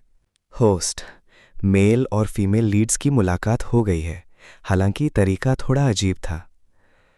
मैं सिर हिलाता हूं और मेरी परेशानी थोड़ी कम होती है। चलो, कम से कम वो मिल तो लिए। अब शायद वो पर्सी नाम का कीड़ा हर रोज मेरे इर्द गिर्द मंडराना बंद कर देगा। रेन अगले दिन तक सोती रहती है। वो सुबह करीब 10 बजे उठती है और खामोशी से मुझे ताकने लगती है, बिल्कुल शांत। अगर विक्टर अंदर ना आया होता तो मुझे पता भी नहीं चलता कि वो कितनी देर से मुझे देख रही है। मैं अपनी किताब बंद करता हूं और बिस्तर के किनारे बैठ जाता हूं। मैं अपना हाथ उसके माथे पर रखता हूं। बुखार उतर चुका है। जैसे ही मैं हाथ हटाने वाला होता हूं, रेन बिजली की फुर्ती से उसे पकड़ लेती है। उसकी काली पुतलियां कीमती पत्थरों की तरह चमक रही हैं, बहुत ही रोशन। रेन बिना पलक झपकाए मुझे देखती है, मेरा हाथ कसकर पकड़ती है और अपने नरम गरम गाल को मेरी हथेली पर बार बार रगड़ती है। विक्टर बगल में खड़ा बेताबी से इंतजार कर रहा है कि उसकी बेटी कम से कम उसे एक नज़र देख ले, लेकिन वो हम दोनों को ही देखता रह जाता है। वो भारी मन से बाहर चला जाता है। दूसरों की बेटियां अपने पापा की लाडली होती हैं, लेकिन रैन की दुनिया में इस बाप का कभी वजूद ही नहीं रहा। उसका चेहरा बहुत ही कोमल है, मैं खुद को रोक नहीं पाता। जब वो पास आती है तो मैं उसके गाल को हल्के से चुटकी काट देता हूं। उसे थोड़ी जलन होती है और वो मुझे घूरने लगती है। मैं भी उसे वापस घूरता हूं। कुछ देर बाद रैन हार मानकर बैठ जाती है और अपना चेहरा फिर से मेरी तरफ कर देती है। मैं उसे उलझन में देखता हूं। वो थोड़ी बेचैन होकर मेरा हाथ पकड़ती है और उसे अपने गाल पर रख देती है। चुटकी काटूं? क्या दर्द नहीं होता? फिर से क्यों कह रही हो? अभी तो वो मुंह बना रही थी। वो अपनी पलकें झुका लेती है और मेरी बाहों में सिमट जाती है। बहुत ही मासूम लग रही है। अगर कोल को मुझे चुटकी काटना पसंद है तो ठीक है। फिर कोल मुझे छोड़कर नहीं जा सकता। मैं एक पल के लिए ठहर जाता हूं, फिर उसकी ठुड्डी ऊपर उठाता हूं। मैं सीधा रैन की आंखों में देखता हूं। कोल, मैं कहीं नहीं जा रहा। क्या आखिर ये फ्रैगमेंट बड़ा हो गया है? थोड़ा समझदार हो गया है? मैं सिस्टम को नजरअंदाज कर देता हूं। सिस्टम को जवाब नहीं मिलता, लेकिन उसे कोई शर्मिंदगी नहीं होती। वो छोटा सा चमकता हुआ गोला शून्य में तैर रहे लिटिल बाउ से जा टकराता है। सही कहा ना दोस्त। लिटिल बाउ अचानक एक गूंज पैदा करता है, उछल पड़ता है। ओ भाई, शांत हो जाओ। मैं उसके कोमल चेहरे को एक बार फिर सहलाता हूं। थोड़ा आराम कर लो। वो मेरी शर्ट खींचती है। रैन बड़े लाड से मेरी तरफ देखती है। चाहती हूं कोल यहीं रहे। मैं उसे नीचे देखता हूं। कोल, तुम 18 साल से ऊपर की हो, अब तुम बड़ी हो गई हो। रैन ऐसे नाटक करती है जैसे उसे कुछ समझ ना आया हो। वो मासूमियत से अपनी पलकें झपकाती है। कोल एकदम सपाट चेहरा बनाकर अपना हाथ उसके मुंह पर रख देता है। फिर मैं बिस्तर पर चढ़कर लेट जाता हूं। रैन सुकून से मुझसे चिपक जाती है। चुपचाप सो जाओ। रैन अगर एक शब्द भी और बोला तो मैं तुम्हें चुप कराने के लिए चूम लूंगा। रैन अपने होंठ भींच लेती है, बिल्कुल बेचारी बनकर। मैं काफी देर तक उसकी तरफ नहीं देखता। उसका चेहरा उतर जाता है, वो करवट बदलती है और धीरे से फुसफुसाती है। कोल। एक मजबूत और गर्म हाथ उसे अपनी ओर खींच लेता है। रैन पूरी तरह मेरी आगोश में सिमट जाती है। Good night. अगली सुबह मैं मुश्किल से सोकर उठा ही होता हूं कि विक्टर मुझे घबराहट में बाहर खींच ले जाता है। हम उसके स्टडी रूम में बैठे हैं। विक्टर का चेहरा बहुत गंभीर है। मार्केट अभी खुला है। मैं उसे हमेशा की तरह शांत होकर देखता हूं। ठीक है। वो गहरी सांस लेता है और खुद को संभालने की कोशिश करता है। कूल, तुम्हारी तो लॉटरी लग गई। मैंने कुल 80 मिलियन लगाए थे और पूरी बाजी ही पलट गई। आज सुबह बाजार खुलते ही वो स्टॉक रॉकेट की तरह ऊपर गया है। उसने उन सभी स्टॉक्स को पीछे छोड़ दिया जो मैंने कल बताए थे। विक्टर मुझे फटी आंखों से देखता है। विक्टर, तुमने ये कैसे किया? कोल, शायद मेरी किस्मत अच्छी है। विक्टर इसे मजाक समझता है। तो इसे बेचने का क्या इरादा है? मैं 2 सेकंड के लिए सोचता हूं। अभी तुम बहुत ही तमीज़दार और प्यारे हो। जाहिर है तुम बेच सकते हो। तो मैं सब कुछ बेच देता हूं। 3 गुना मुनाफा। अब मैं आधिकारिक तौर पर एक अमीर आदमी हूं। पिछले 1 महीने में रैन ने धीरे धीरे लिविंग रूम में अकेले बैठना सीख लिया है, लेकिन जब भी कोई पास से गुजरता है वो अब भी डर जाती है। मैं सोचता हूं कि इससे कोई फर्क नहीं पड़ता। अगर वो ठीक नहीं हो सकती तो ना सही, कोई बात नहीं। विक्टर, तुम्हारे पिता इतने दिनों से बाहर हैं। क्या तुम्हें लगता है कि उनका किसी और के साथ चक्कर चल रहा है? सिस्टम अपनी आंखें घुमाए बिना नहीं रह पाता। अगर तुम इतनी बड़ी पनौती न होती तो क्या वो काम में डूबा रहता? किसी और के साथ चक्कर? अगर होता भी तो क्या तुम ये अपने बच्चे के सामने पूछती? मैं बिना कोई भाव दिखाए खाने का एक और निवाला लेता हूं। मैं आंटी जॉय से रैन का खाना तैयार करने को कहता हूं। फिर मैं ट्रे उठाता हूं और ऊपर की ओर चल देता हूं। विवियन मुझे जाते हुए देखती है और मुंह बनाती है। कूल चैंग, वापस आओ। माँ ने अभी खाना खत्म नहीं किया और तुम जा रहे हो? क्या तुम्हें तमीज नहीं है? विक्टर के बिना मेरा सपोर्ट चला गया है। इन पिछले कुछ दिनों से विवियन मुझे ऐसे देख रही है जैसे मैं जो भी करूं वो गलत है। हमेशा उस पागल के इर्द गिर्द मंडराता रहता है, जैसे वो छुपाने की कोशिश भी नहीं कर रहा कि उसका असली मकसद क्या है। मैं उसे नज़रअंदाज करता हूं और ऊपर चला जाता हूं। वो वापस पर्सी की तरफ मुड़ती है। पर्सी, तुम्हारे पिता सच में किसी और को तो नहीं ढूंढ लेंगे ना? पर्सी सोचता है, मुझे खाक पता होगा। वो जबरदस्ती मुस्कुराता है, बिल्कुल नहीं। लेकिन पर्सी की अपनी ही परेशानियां हैं। उसका मूड उसे दिलासा देने का नहीं है। वो उस रात वाली औरत के बारे में सोच रहा है जिसने उसे अपना दीवाना बना लिया था। उसके सीने में आग फिर से भड़क उठती है। वो उसे दोबारा देखने के लिए तड़प रहा है, अफसोस कि उसे उसका नंबर नहीं मिला। रुको, उस रात किसी ने उसे मिस यान कहा था। क्या ये कोई सुराग था जो उसने मेरे लिए छोड़ा था? क्या वो इंतजार कर रही है कि मैं पहला कदम उठाऊं? पर्सी की भूख मर जाती है। वो अचानक कहता है, मेरा पेट भर गया, और वहां से भाग जाता है। आइवरी अपने डेस्क पर बैठी दस्तावेजों का ढेर निपटा रही है। टैन कॉरपोरेशन की हालिया मुश्किलें उसके बिजनेस को बढ़ाने का सबसे अच्छा मौका है। उसने अभी 2 पन्ने ही पढ़े थे कि उसका फोन बजता है। उसकी पर्सनल लाइन पर कॉल है। बिना सोचे आइवरी फोन उठाती है। पहचानो कौन? वो फोन कान से हटाती है और नंबर को गौर से देखती है। उसकी याददाश्त हमेशा तेज रही है। ये पक्का वो आवाज है जो उसने पहले कभी नहीं सुनी, और नंबर भी अनजान है। आइवरी को लगता है कि ये कोई रॉन्ग नंबर है। वो फोन काट देती है और वापस काम में लग जाती है। दूसरी तरफ पर्सी डायल टोन सुनता रह जाता है। उसकी आंखें हैरानी से फटी की फटी रह जाती हैं। फिर वो दोबारा सोचता है। पर्सी सोचता है, ठीक है, एक कामयाब औरत का अंदाज ऐसा ही होता है। उसने जो जानकारी निकाली थी उसके बारे में सोचता है। आइवरी यान हुआ सिटी की मशहूर बिजनेसवुमन, लगभग विक्टर के लेवल की, और इतनी शानदार औरत मेरी फैन बन गई है। अब कोल के पास मुझसे बेहतर क्या है? वो अपनी हथेली में फोन घुमाता है और फिर से कॉल करता है। रिजेक्ट होने पर वो फिर कॉल करता है। आखिर में आइवरी झल्ला कर फोन उठाती है। उसकी आवाज बर्फीली है। आइवरी, आपका नंबर गलत है। पर्सी जल्दी से सफाई देता है। नहीं नहीं नहीं मिस यान, मेरा नंबर गलत नहीं है। आइवरी का हमेशा शांत रहने वाला चेहरा 1 सेकंड के लिए खाली हो जाता है। वो अपने होंठ भींच लेती है। अगले ही पल क्लिक, कॉल खत्म, और वो तुरंत नंबर ब्लॉक कर देती है। उसका असिस्टेंट दस्तावेज लेकर अंदर आता है और आइवरी को पीला पड़ा देखकर ठिठक जाता है। मिस यान, क्या आपकी तबीयत ठीक नहीं है? नहीं, बस एक पागल खाने से फोन आया था। ये तो गंभीर बात है। यहां तक कि मिस यान भी डरी हुई लग रही हैं। इधर पर्सी बस मुस्कुराता है। पर्सी सोचता है, एक बड़ी औरत होकर भी ये एक छोटे छोटे खेल खेल रही है। वो नंबर ऐसे डायल करता है जैसे ये उसकी आदत हो। एक पल बाद उसका चेहरा उतर जाता है। उसे समझ नहीं आता कि उसने उसे ब्लॉक क्यों किया, लेकिन गहराई में उसे ये पक्का यकीन है कि अगर वो थोड़ा और जोर लगाएगा तो आइवरी उसके प्यार में गिर जाएगी। उसे इसकी प्लानिंग बहुत सावधानी से करनी होगी। एक इत्तेफाक वाली मुलाकात तय करनी होगी। पर्सी अपने कमरे से बाहर निकलता है और सीधे मुझसे टकरा जाता है। जब मैं रेन को डिनर के बाद टहलाने के लिए नीचे ले जा रहा होता हूँ। मैं हमेशा रेन को गार्डन में टहलाने ले जाता हूँ। जैसे ही पर्सी रेन को एक साये की तरह मुझसे चिपके हुए देखता है, उसका खून खौल उठता है। मुझे पर्सी के चेहरे पर साफ झलक रही जलन दिख जाती है, पर मुझे कोई फर्क नहीं पड़ता। मैं रेन का छोटा सा हाथ थामे रहता हूं और वो मेरे पास ही सिमटी रहती है। पर्सी हमारे पीछे पीछे आता है।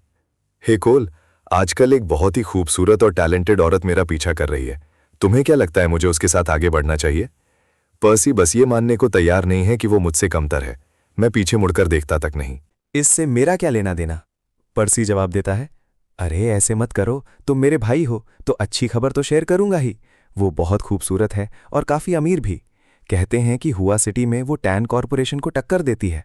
उसके माता पिता नहीं है तो पूरी कंपनी उसकी है, देख रहे हो? तुमने जिस लड़की को चुना है उसके ऊपर अभी भी कोई बैठा है, लेकिन मैंने जिसे ढूंढा है वो खुद सारा खेल चलाती है। कोल चिढ़कर माथा सिकोड़ता है। उसकी लगातार बकबक कोल के सिर में दर्द कर रही है। तो फिर मैं कहूंगा कि उसके पीछे मत जाओ। पर्सी हैरान होकर पूछता है, क्यों नहीं? वो एक कंपेटिटर है। जब वक्त आएगा तो तुम किसकी तरफ होगे? पर्सी ने इस बारे में सोचा नहीं था, पर वो जल्दी संभल जाता है। मुझे यकीन है कि जब वो मेरे साथ होगी तो वो टैन फैमिली से मुकाबला करना छोड़ देगी। इसलिए मेरे और डैड के बीच दरार डालने की कोशिश मत करो। कोल कंधे उचकाता है। जैसे तुम्हें ठीक लगे। कोल सोचता है कि पर्सी बस जल रहा है। आखिर तुम एक मेंटल इश्यू वाली लड़की से बेहतर कर भी क्या सकते हो? रेन का छोटा सा हाथ कोल की पकड़ को और मजबूत कर लेता है। वो उसे समझ सकती है। कोल इशारा करता है, लिटिल बो बाहर आओ। लिटिल बो जोर से पर्सी की पीठ पर वार करता है। वो चिल्लाता है और सीढ़ियों से लुढ़कते हुए नीचे जा गिरता है, और गिरते वक्त भी उसने रेन का हाथ पकड़ा हुआ है।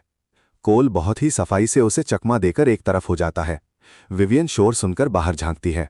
वो देखती है कि कोल सीढ़ियों पर खड़ा है और नीचे फर्श पर गिरे पर्सी को ठंडी और बेरुखी भरी नजरों से देख रहा है। वो आंटी जॉय को आवाज लगाती है और लड़खड़ाते हुए नीचे भागती है। अब क्या हुआ? वो मुड़ती है और फर्श पर गिरे पर्सी को देखती है। वो भी चौंक जाती है। वो और विवियन मिलकर उसे सहारा देते हैं। हिलने की हिम्मत भी मत करना, उसकी आवाज पहले से कहीं ज्यादा सख्त है। कोल सहमी हुई रेन के हाथ को थपथपाता है और मुड़ता है। आवाज कम रखो।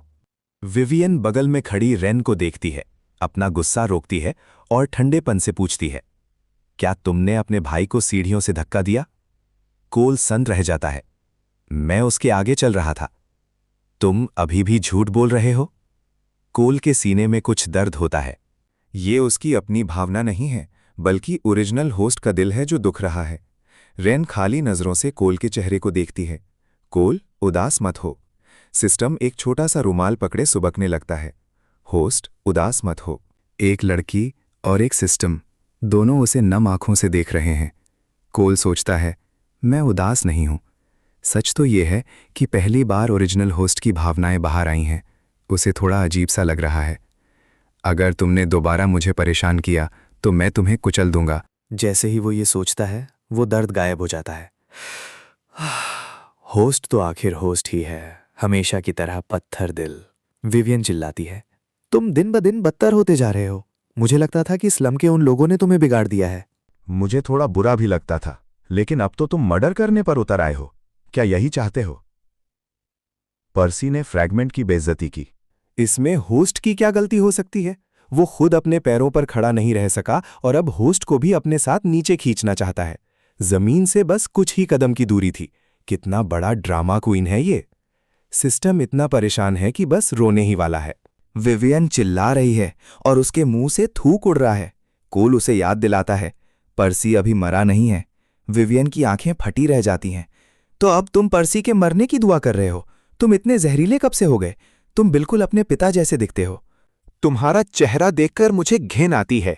मेरी कोख से पैदा हुए और मुझ पर जरा भी नहीं गए। उसकी लाल नाखूनों वाली उंगली कोल की तरफ तन जाती है। कोल की आंखें सख्त हो जाती हैं। वो बचने ही वाला होता है कि तभी घबराई हुई रेन उसे अपने पीछे खींच लेती है। कोल को परेशान मत करो। विवियन का चेहरा जम जाता है, उसकी उंगली वहीं रुक जाती है। रेन, एक तरफ हटो। विवियन उसे हटाकर कोल को खींचने की कोशिश करती है। मैंने कहा ना, कोल को परेशान मत करो। विवियन अपना हाथ पीछे खींच लेती है। तभी विक्टर काम से देर रात घर लौटता है। वो थका हुआ है और घर घुसते ही उसे अपनी पत्नी के चिल्लाने की आवाज सुनाई देती है। वो चिढ़कर अपनी भौएं मलता है। कोल ने पर्सी को सहारा ढूंढ रही है। विक्टर एक कदम पीछे हट जाता है। विवियन आंसू पोंछते हुए कहती है, कोल ने पर्सी को सीढ़ियों से धक्का दे दिया। ये मर्डर की कोशिश है। मैंने ऐसे राक्षस को जन्म कैसे दिया? विक्टर पूछता है, क्या पर्सी मर गया? बिल्कुल नहीं। तो फिर मर्डर शब्द का इस्तेमाल करना बंद करो। विवियन सोचती है कि विक्टर आजकल उससे चिढ़ा हुआ रहने लगा है और घर भी देर से आता है। क्या उसका कहीं और चक्कर चल रहा है? हनी, तुम कई दिनों से घर क्यों नहीं आए? विक्टर को अंदाजा भी नहीं है कि उसके दिमाग में क्या चल रहा है। कंपनी में कुछ काम आ गया था। वो सीढ़ियों पर खड़े उन दोनों को देखता है। जब विवियन ने कोल की तरफ उंगली उठाई थी तो कोल ने रेन को दूर खींचने की कोशिश की थी, पर वो टस से मस नहीं हुई। जैसे ही विवियन विक्टर के पास जाती है, रेन मुड़ती है। कोल ने मुझे दूर क्यों खींचा? कोल उसके माथे पर उंगली मारता है। उसका चेहरा थोड़ा ठंडा है। मुझे लगा तुम्हें लोगों के पास रहना पसंद नहीं है। कोल को फिक्र है कि विवियन के नाखून इतने लंबे हैं कि अगर रेन को लग जाते तो वो फिर से रोने लगती। रेन अपना सिर झुका लेती है, पर उसकी आंखों में एक चमक है। मैं नहीं चाहती कि कोई कोल को परेशान करे। सिस्टम रोने लगता है। ये फ्रैगमेंट इस दुनिया के लिए बहुत कीमती है। कोल कहता है, तुम्हें इसकी जरूरत नहीं है। अगली बार मेरे पीछे रहना। रेन उलझन में उसे देखती है। मैं कोल को बचा रही थी और अब वो मुझसे नाराज हैं। वो दुखी होकर कोल की बाहों में सिमट जाती है। क्या कोल को अब मैं नहीं चाहिए? मैं लड़ नहीं सकती, ठीक से बात नहीं कर सकती और मेरे पास पैसे भी नहीं हैं। उसे इतना आज्ञाकारी देखकर कोल उसका सिर थपथपाता है। तभी विक्टर वहां आता है। वो अपनी बेटी को कोल की बाहों में छिपा देखकर अजीब महसूस करता है। वो अपनी आवाज को नरम रखता है। कोल, तुम्हारी माँ कह रही है कि तुमने पर्सी को धक्का दिया। क्या हम सर्वेलेंस फुटेज देख सकते हैं? डैड को तुम पर भरोसा है। कोल कुछ कहना चाहता है, पर फिर चुप हो जाता है। ठीक है, जाकर देख लो। सिस्टम बड़बड़ाता है। ये विवियन कितनी अजीब है। होस्ट पर मर्डर का इल्जाम लगा रही है। वैसे भी लिटिल बी तो अदृश्य था। किसने देखा होस्ट को धक्का देते हुए? विवियन हाथ बांधकर खड़ी हो जाती है। जाहिर है कि इसी ने किया है। फुटेज देखने की जरूरत ही क्या है? विक्टर का चेहरा गुस्से से काला पड़ चुका है। वो दोनों फुटेज देखने जाते हैं। फुटेज में पर्सी की आवाज साफ सुनाई देती है, तुम एक मेंटल इशू वाली लड़की से बेहतर कर भी क्या सकते हो। और फिर अचानक वो चिल्लाता है और सीढ़ियों से गिर जाता है। विवियन का चेहरा सफेद पड़ जाता है। ये नामुमकिन है। विक्टर का चेहरा गुस्से से भर गया है। उसे समझ आ गया कि पर्सी के उन शब्दों का क्या मतलब था। उसके सामने तो वो रेन रेन करता रहता था, पर पीठ पीछे उसके बारे में ऐसा सोचता है। और वो कंपनी की सीईओ का पीछा करने वाली बात। विक्टर को तुरंत आइवरी एन का ख्याल आता है। कंपनी की मुश्किलों और कोल की बातों को याद करके उसे लगने लगा है कि ये दोनों उसकी जिंदगी बर्बाद करने आए हैं। वो उन्हें ठंडी नजरों से देखता है। विवियन घबराकर उसका हाथ पकड़ती है। मुझे माफ कर दो कोल, पहले भी ऐसी हरकतें करता था, मैं बस गुस्से में थी। कोल रेन का हाथ पकड़कर बाहर निकल जाता है। वो सोचता है कि अगर वो यहाँ और रुका तो वो विक्टर के सामने ही किसी को पीट देगा। विक्टर भी वहां से चला जाता है। विवियन कुछ कहना चाहती थी, पर उसका चेहरा उतर जाता है। वो सर्विलेंस रूम से बाहर निकलती है। उसे घुटन महसूस हो रही है। वो पर्सी को देखने जाती है। पर्सी की चोटें ज़्यादा गहरी नहीं हैं। वो शिकायत करता है, मॉम, कोल ने मुझे धक्का दिया। वो इतना क्रूर कैसे हो सकता है? विवियन हिचकिचाती है। हमने फुटेज देख ली है, कोल ने तुम्हें धक्का नहीं दिया। लेकिन मुझे महसूस हुआ कि किसी ने धक्का दिया, पर फुटेज में कुछ नहीं दिखा। तो जल्दी जाकर डैड को बताओ, कोल इस घर में रहने के लिए बहुत खतरनाक है। विक्टर का नाम सुनते ही विवियन का मूड खराब हो जाता है। लेकिन पर्सी, तुमने रेन के बारे में ऐसी बातें क्यों कहीं? विक्टर के बर्ताव को याद करके विवियन भी पर्सी को गुस्से से देखने लगती है। पर्सी घबरा जाता है और उसका हाथ पकड़ता है। आप मुझे दोष दे रही हैं? पर मैं रैन की बात नहीं कर रहा था। क्या कोल ने आपसे कुछ कहा? वो नर्वस होकर हाथ छोड़ देता है। कोल हमेशा ऐसा ही करता है। मैंने उसे पहले भी डैड से आपकी बुराई करते सुना है, और अब वो मेरे पीछे पड़ा है। विवियन चौंक जाती है। तुमने क्या कहा? पर्सी अपना मुंह छिपाता है। क्या मैंने कुछ ज्यादा कह दिया? विवियन का चेहरा काला पड़ जाता है। नहीं, तुमने ठीक कहा।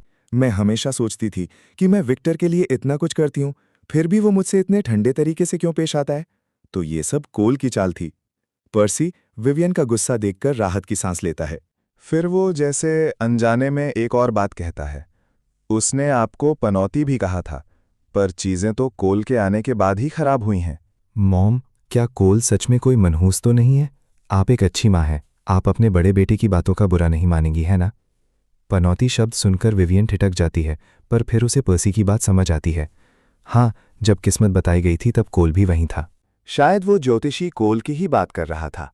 आखिर जब उसके पिता मरे तब कोल वहीं था, और फैंग परिवार में आने के बाद वो भी बर्बाद हो गए। मैं क्यों पनौती बनूं जब कोल खुद अपने पिता के लिए मनहूस साबित हुआ? वो पर्सी की तरफ मुड़ती है। मैंने तुम्हें गलत समझा पर्सी, तुम वाकई मेरी आंखों के तारे हो। पर्सी मासूम बनता है। क्या हुआ मॉम?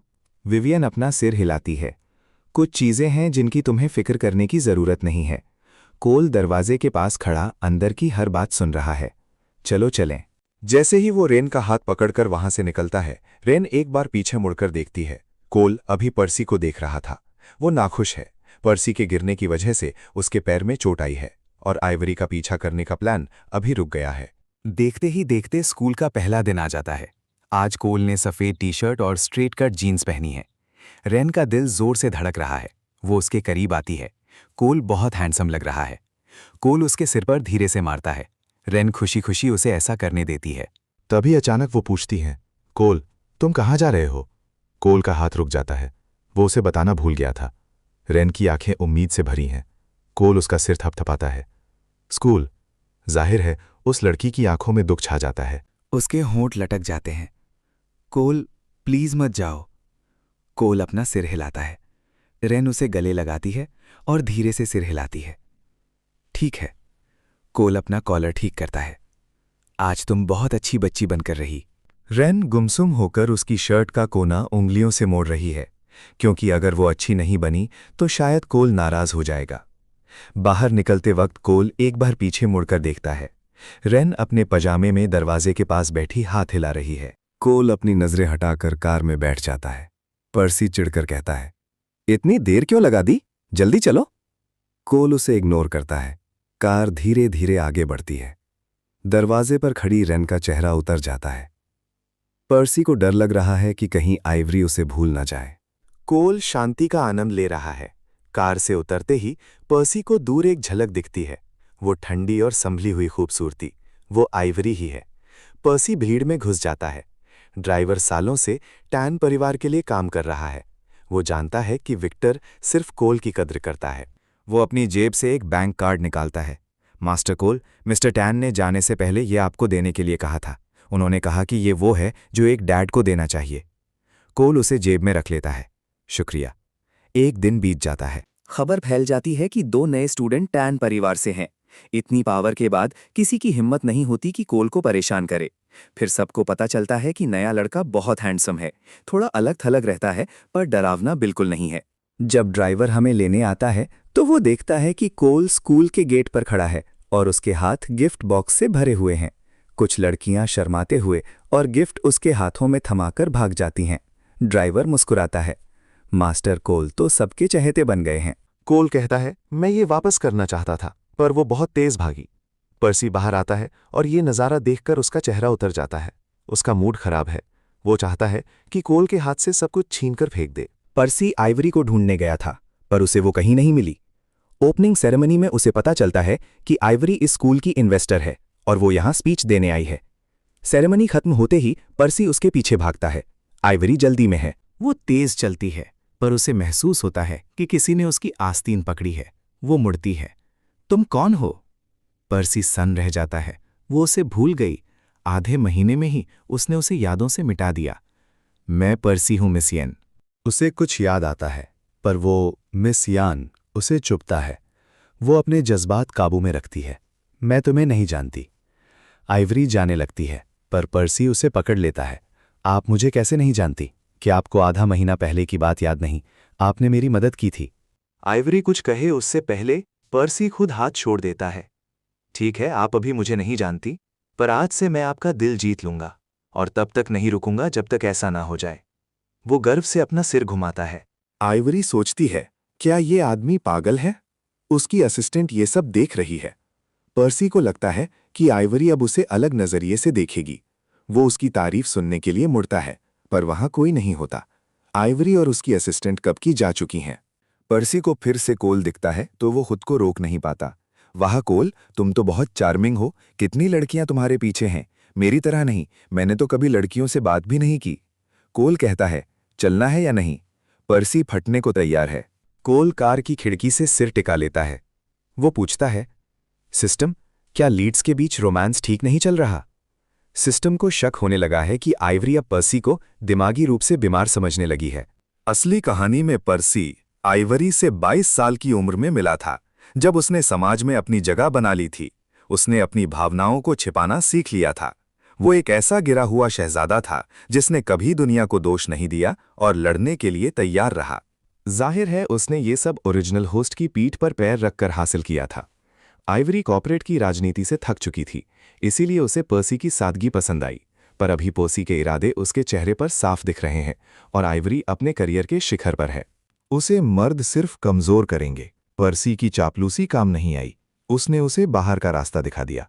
कोल पूछता है, तो क्या मैंने लीड्स का रोमांस बिगाड़ दिया? बहुत अच्छे। होस्ट फीमेल लीड के बिना एविन और पर्सी का रोमांस आगे नहीं बढ़ पाएगा। हम होस्ट के टॉप पर पहुंचने के और करीब हैं। जब हम टैन एस्टेट पहुंचते हैं तो कोल देखता है कि रेन गेट पर बैठी है। कार देखते ही वो भाग कर आती है। पर्सी पहले उतरता है। रेन, क्या तुम मुझे लेने आई हो? रेन उसे गुस्से से देखती है। पर्सी वहीं जम जाता है। रेन कोल की बाहों में समा जाती है। अभी मुझे आपकी बहुत याद आई। कोल उसका हाथ थपथपाता है। तुम आज रात मेरे कमरे में आ सकती हो। रेन खुश हो जाती है। पर्सी उन्हें जाते हुए देखता है। क्या रेन ने मुझे घूरा? वो काफी डरावना था। फिर वो सोचता है, नहीं, वो तो हमेशा भोली दिखती है। शायद उसे एहसास हुआ कि मैं भी इस घर में हूं। क्या वो मेरी तरफ आकर्षित हो रही है? अगर कोल यहां ना होता तो शायद मैं और रेन रोमांस कर रहे होते। पर्सी की आंखें चमक उठती हैं। आइवरी तो उसे घास डाल नहीं रही, तो क्यों ना वो फिर से रेन के साथ किस्मत आजमाए। वो अब जान पहचान वालों से उतना नहीं कतराती।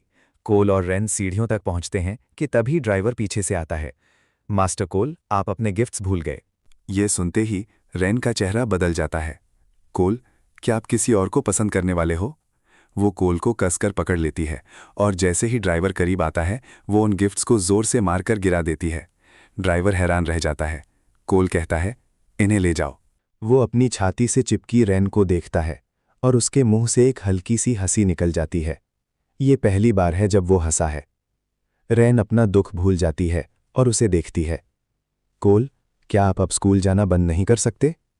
उसी वक्त सिस्टम की आवाज़ गूंजती है। अफेक्शन लेवल अब 2 स्टार्स हो चुका है।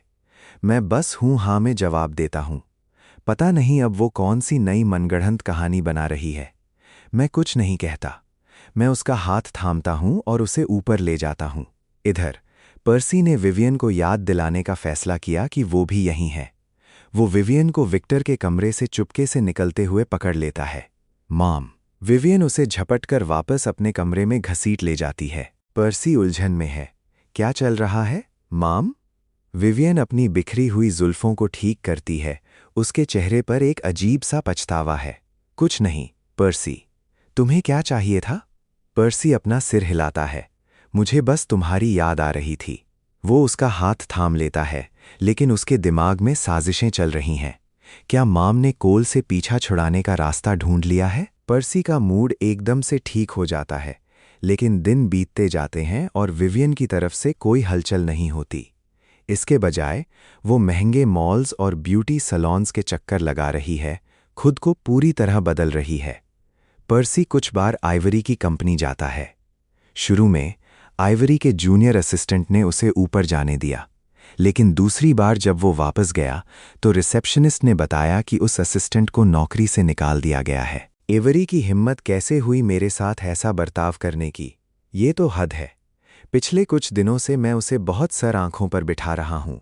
ऐसा हो ही नहीं सकता कि आइवरी के मन में मुझ जैसे जवान और हैंडसम लड़के के लिए कोई फीलिंग्स न हो। इसलिए पर्सी अब हार्ड टू गेट खेलने का फैसला करता है। कुछ दिनों तक शांति रहती है और आइवरी को चैन मिलता है। फिर पर्सी अचानक उस पर हमला करने पहुंच जाता है। आइवरी सीधा पुलिस को बुला लेती है। पर्सी के तो होश ही उड़ जाते हैं। पर्सी शाम को घर आता है। रेन लिविंग रूम में बैठी है। उसे कदमों की आहट सुनाई देती है। वो मुड़ती है और पर्सी को बिल्कुल वैसी ही नज़र से देखती है जैसे पिछली बार। एक नज़र, और फिर वो अपनी पलकें झुकाकर किसी शरीफ बच्ची की तरह पानी पीने लगती है। उस एक झलक से पर्सी का दिल तेजी से धड़कने लगता है। सोचता है, क्या वो मुझे पसंद करती है? पर्सी रेन के पास जाता है। रेन, मैं बहुत उदास हूं। वो कोई जवाब नहीं देती, बस एक और घूंट भरती है। पर्सी को वो बहुत प्यारी लगती है। वो उसके और करीब खिसकता है। रेन, मेरी तरफ देखो। मैं नीचे जाने ही वाला होता हूं कि तभी सिस्टम एक अलार्म बजाता है। होस्ट, फ्रैगमेंट के साथ कुछ हुआ है। अभी अलर्ट खत्म भी नहीं हुआ था कि नीचे से चीखने की आवाज आती है। मेरा सीना भारी हो जाता है। मैं भागकर नीचे जाता हूं। फर्श पर टूटे हुए कांच के टुकड़े बिखरे हैं, जो ढलते सूरज की सुनहरी रोशनी में चमक रहे हैं। पर्सी सदमे में जमीन पर पड़ा है। उस लड़की के हाथ पैर खून से सने हैं। वो नंगे पैर टूटे हुए कांच पर खड़ी है, खुद को समेटे हुए कांप रही है। मैं झपटकर उसे अपनी गोद में उठा लेता हूं। पर्सी कांपते हुए हकलाता है। ये मैंने नहीं किया। वो मेरी पैंट की मोहरी पकड़ लेता है, छोड़ने को तैयार नहीं। उसे याद आता है कि कैसे वो बस उसके करीब खिसका था। और अचानक रेन ने आपा खो दिया, कांच फोड़ दिए और मेज से गुलदस्ते नीचे गिरा दिए। हर तरफ मलबा बिखरा था। रेन ने उसे लात मारकर फर्श पर गिरा दिया। जब तक उसे होश आता, रेन कांच के टुकड़ों से लहूलुहान हो चुकी थी। पर्सी डर के मारे चीख पड़ा।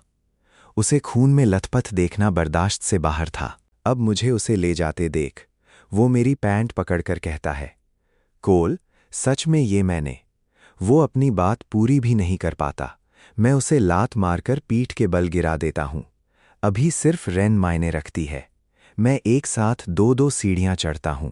जब आंटी जॉय मेरे पीछे आती हैं तो मैं बिना रुके एक ठंडी आवाज में कहता हूं, डॉक्टर को बुलाओ।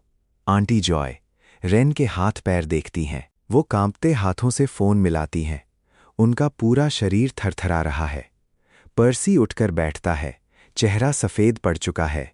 मेरी लात से उसका सिर अभी भी चकरा रहा है। जैसे ही उसे होश आता है वो आंटी जॉय को विक्टर को कॉल करते हुए सुनता है। पर्सी के मन में बस एक ही ख्याल आता है, उसका खेल खत्म। उसे माम को ढूंढना होगा। विवियन ब्यूटी सैलून में ट्रीटमेंट ले रही है। तभी पर्सी का कॉल आता है और वो कहती है, मैं उसे बाहर फेंकने वाली हूं। विवियन उसे दिलासा देती है, मामी अभी घर आ रही है। जब विक्टर को आंटी जॉय का कॉल मिलता है, वो एक ओवरसीज इन्वेस्टर से डील की बात करने वाला होता है। जैसे ही फोन बजता है, वो बिना सोचे उठा लेता है। आंटी जॉय की आवाज़ कांप रही है, यंग मिस और मास्टर कोल, कुछ बहुत बुरा हुआ है। दोनों जख्मों से भरे हुए हैं। विक्टर ये सुनता है और जलती हुई सिगरेट उसके हाथों से गिर जाती है। विक्टर बुरी तरह डर जाता है। वो अपनी जैकेट उठाता है, जेन से एक शब्द कहता है और पीछे मुड़े बिना बाहर निकल जाता है। विदेशी इन्वेस्टर मार्क अभी पहुंचा ही था कि उसने एक आदमी को दरवाजे से बाहर भागते देखा। जब वो पूछता है कि क्या हुआ, तो उसे पता चलता है कि वही वो सीईओ था जिससे वो मिलने आया था। वो गुस्से में आ जाता है, ऐसा आदमी हमारे साथ बिजनेस करने के लायक नहीं है। मैं रेन को बिस्तर पर लिटाता हूँ। जब मैंने उसे उठाया था तभी मैंने स्पिरिचुअल एनर्जी का इस्तेमाल करके उसका खून बहना रोक दिया था, लेकिन उसके शरीर पर लगा खून अभी भी डरावना लग रहा है। मैं कैबिनेट से फर्स्ट एड किट निकालता हूँ। मैं चिमटी से एक एक करके उसके मांस से कांच के टुकड़े बाहर निकालता हूँ। वो अभी भी पीली पड़ी हुई है, दर्द से कराह रही है। मैंने जानबूझकर उसके पेन रिसेप्टर्स एक्टिव छोड़ दिए थे। उसे पता था कि दर्द होगा, फिर भी उसने कांच पर पैर रखा। जिस दिलासे की वो उम्मीद कर रही थी वो उसे नहीं मिलता। इसके बजाय उसे उसकी गलती का एहसास कराया जाता है। वो फिर से कोशिश करती है जितनी मासूम बन सके। कोल, मेरा वो मतलब नहीं था। वो मेरे करीब आ गया था। मुझे नफरत है उससे। मैं एक और टुकड़ा निकालता हूं और उसके चेहरे की तरफ देखता हूं। उसके होंठों का रंग उड़ चुका है। वो अपनी पलकें झपकाती हैं। दर्द की वजह से उसकी आंखें लाल हो गई हैं। मैं उसके नन्हे पैरों को देखता हूं जो हर छुअन पर कांप रहे हैं। मेरा दिल पिघल जाता है। बाकी कांच निकालते समय मैं उसका दर्द ब्लॉक कर देता हूं। रेन को एहसास होता है कि अब दर्द नहीं हो रहा, लेकिन वो इससे खुश नहीं है। अगर दर्द नहीं होगा तो वो बेचारी कैसे बनेगी?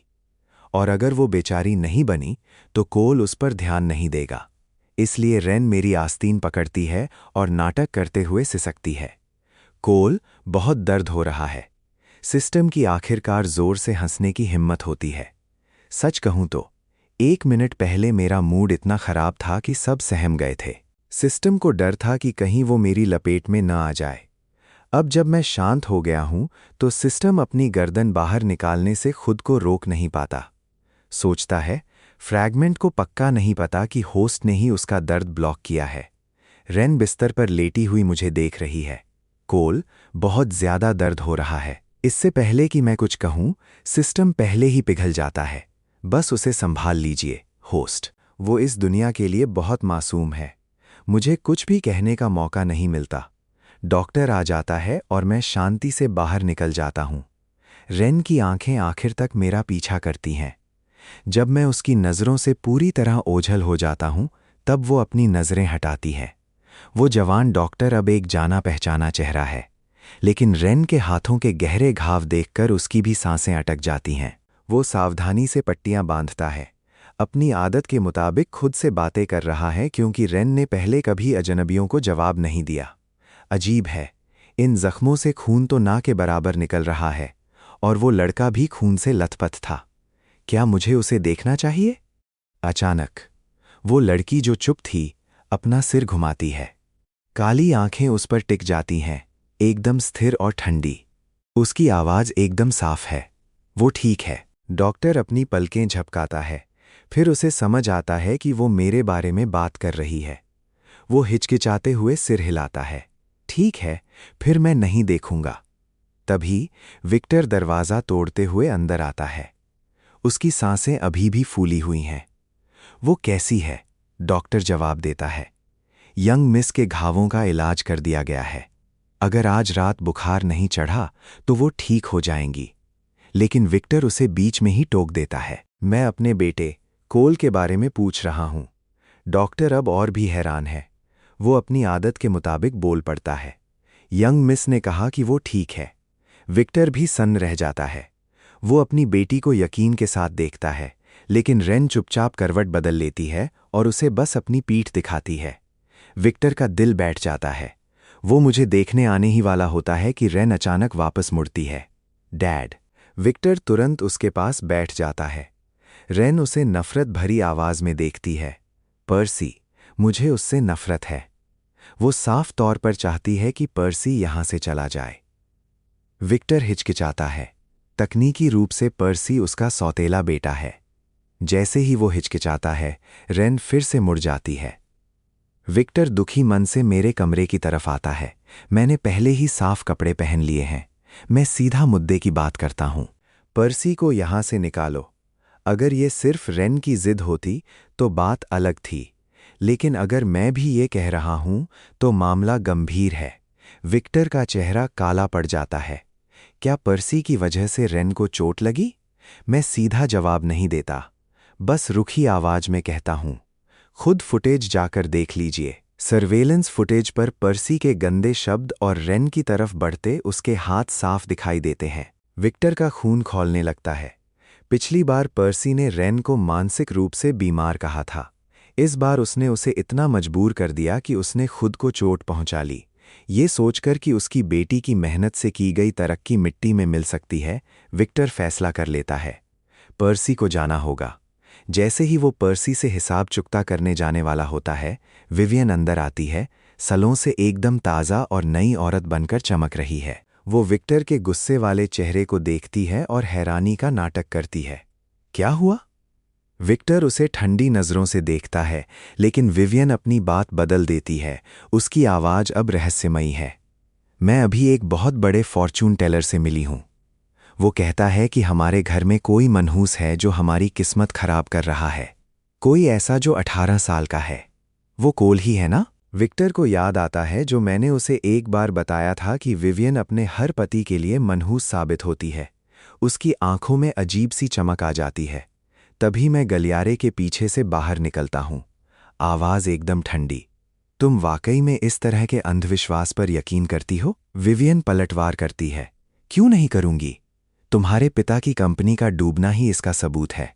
मैं एक एक कदम करीब आता हूं। तो तुम्हारा मतलब है कि इस फॉर्चून टेलर की बात पत्थर की लकीर है? विवियन पीछे नहीं हटती। बिल्कुल। मैं मुस्कुराता हूं और कोने के पीछे से किसी को खींचकर बाहर लाता हूं। वो वही फॉर्चून टेलर है, अपनी छोटी दाढ़ी के साथ। तुम्हारा मतलब इससे है? पता चलता है कि इस फॉर्चून टेलर को विवियन ने ही पैसे देकर रखा था। उसने उसे ढूंढ निकाला, जोर दिया कि परिवार में एक मनहूस है और उसे कोल की तरफ उंगली उठाने को कहा। फॉर्चून टेलर को पहले ही लग गया था कि विवियन ही मनहूसियत फैला रही है, लेकिन सामने मोटी रकम देखकर उसने काम स्वीकार कर लिया। उसे उम्मीद नहीं थी कि घर में कदम रखते ही मैं उसे दबोच लूंगा। मैंने उसे आसानी से नहीं छोड़ा। मैंने उसे तगड़ा सबक सिखाया, उसे पीटा और अपनी तरफ कर लिया। अब विवियन की उम्मीद भरी नज़रों के सामने फॉर्चून टेलर अपनी दाढ़ी सहलाता है और सीधा उसकी तरफ उंगली उठाता है। मनहूस तुम हो। वो विवियन की तरफ इशारा करता है। जिस आदमी ने तुमसे शादी की, उसका अंजाम कभी अच्छा नहीं हुआ। एक ने अपनी दौलत खोई, एक ने अपनी जान। मास्टर कोल अपने साथ बहुत बड़ी किस्मत लेकर आए हैं और तुम उन्हें नीचे खींच रही हो। जब तुम्हारा पिछला पति मरा, क्या कोल वहां था? विवियन की बोलती बंद हो जाती है। वो डर के मारे विक्टर की तरफ मुड़ती है, भीख मांगती है, लेकिन उसकी अपनी ही बात की फॉर्चून टेलर की बात सच होती है। अब उसके खिलाफ चली जाती है। विक्टर का दिल और भी सख्त हो जाता है। वो डिवोर्स चाहता है। विवियन घुटनों के बल गिरकर रोने लगती है। मैं कोल की सगी मां हूं। तुम मुझे बाहर नहीं निकाल सकते। उसे इस हालत में देखकर विक्टर डगमगा जाता है। तभी मैं उसे याद दिलाता हूं, क्या आपको नहीं लगता कि आपको अभी अपनी कंपनी की चिंता करनी चाहिए? विक्टर रुकता है। वो अपने स्टडी रूम में जाता है और कंपनी का सेफ खोलता है, जहां उसके आखिरी इमरजेंसी फंड्स रखे थे। दरवाजा खुलता है। उसका दिल डूब जाता है। आधे से ज्यादा पैसे गायब हैं। इस घर की सिक्योरिटी अभेद्य है। सिर्फ घर के लोगों की ही वहां तक पहुंच है। कोल और रेन इसे कभी हाथ नहीं लगाएंगे। विक्टर बाहर आकर विवियन का सामना करता है। विवियन का चेहरा सफ़ेद पड़ जाता है। वो हकलाती है, मैंने वो पैसे ब्यूटी ट्रीटमेंट्स, कपड़ों और हैंडबैग्स पर खर्च कर दिए। विक्टर की आवाज़ कांपती है। कितने बचे हैं? 5 मिलियन से थोड़े ज़्यादा। वो कार्ड पकड़ा देती है। विक्टर की आखिरी उम्मीद भी टूट जाती है। वो विवियन का कार्ड लेता है और अपना फैसला सुनाता है एकदम बर्फीली आवाज़ में। हम डिवोर्स ले रहे हैं। विवियन चाहे कितना भी चीखे चिल्लाए, विक्टर अपना मन बना चुका है। आखिर में विवियन डिवोर्स के कागजात और 2 मिलियन के सेटलमेंट के साथ चली जाती है। वो और पर्सी हमेशा के लिए टैन हाउसहोल्ड छोड़ देते हैं।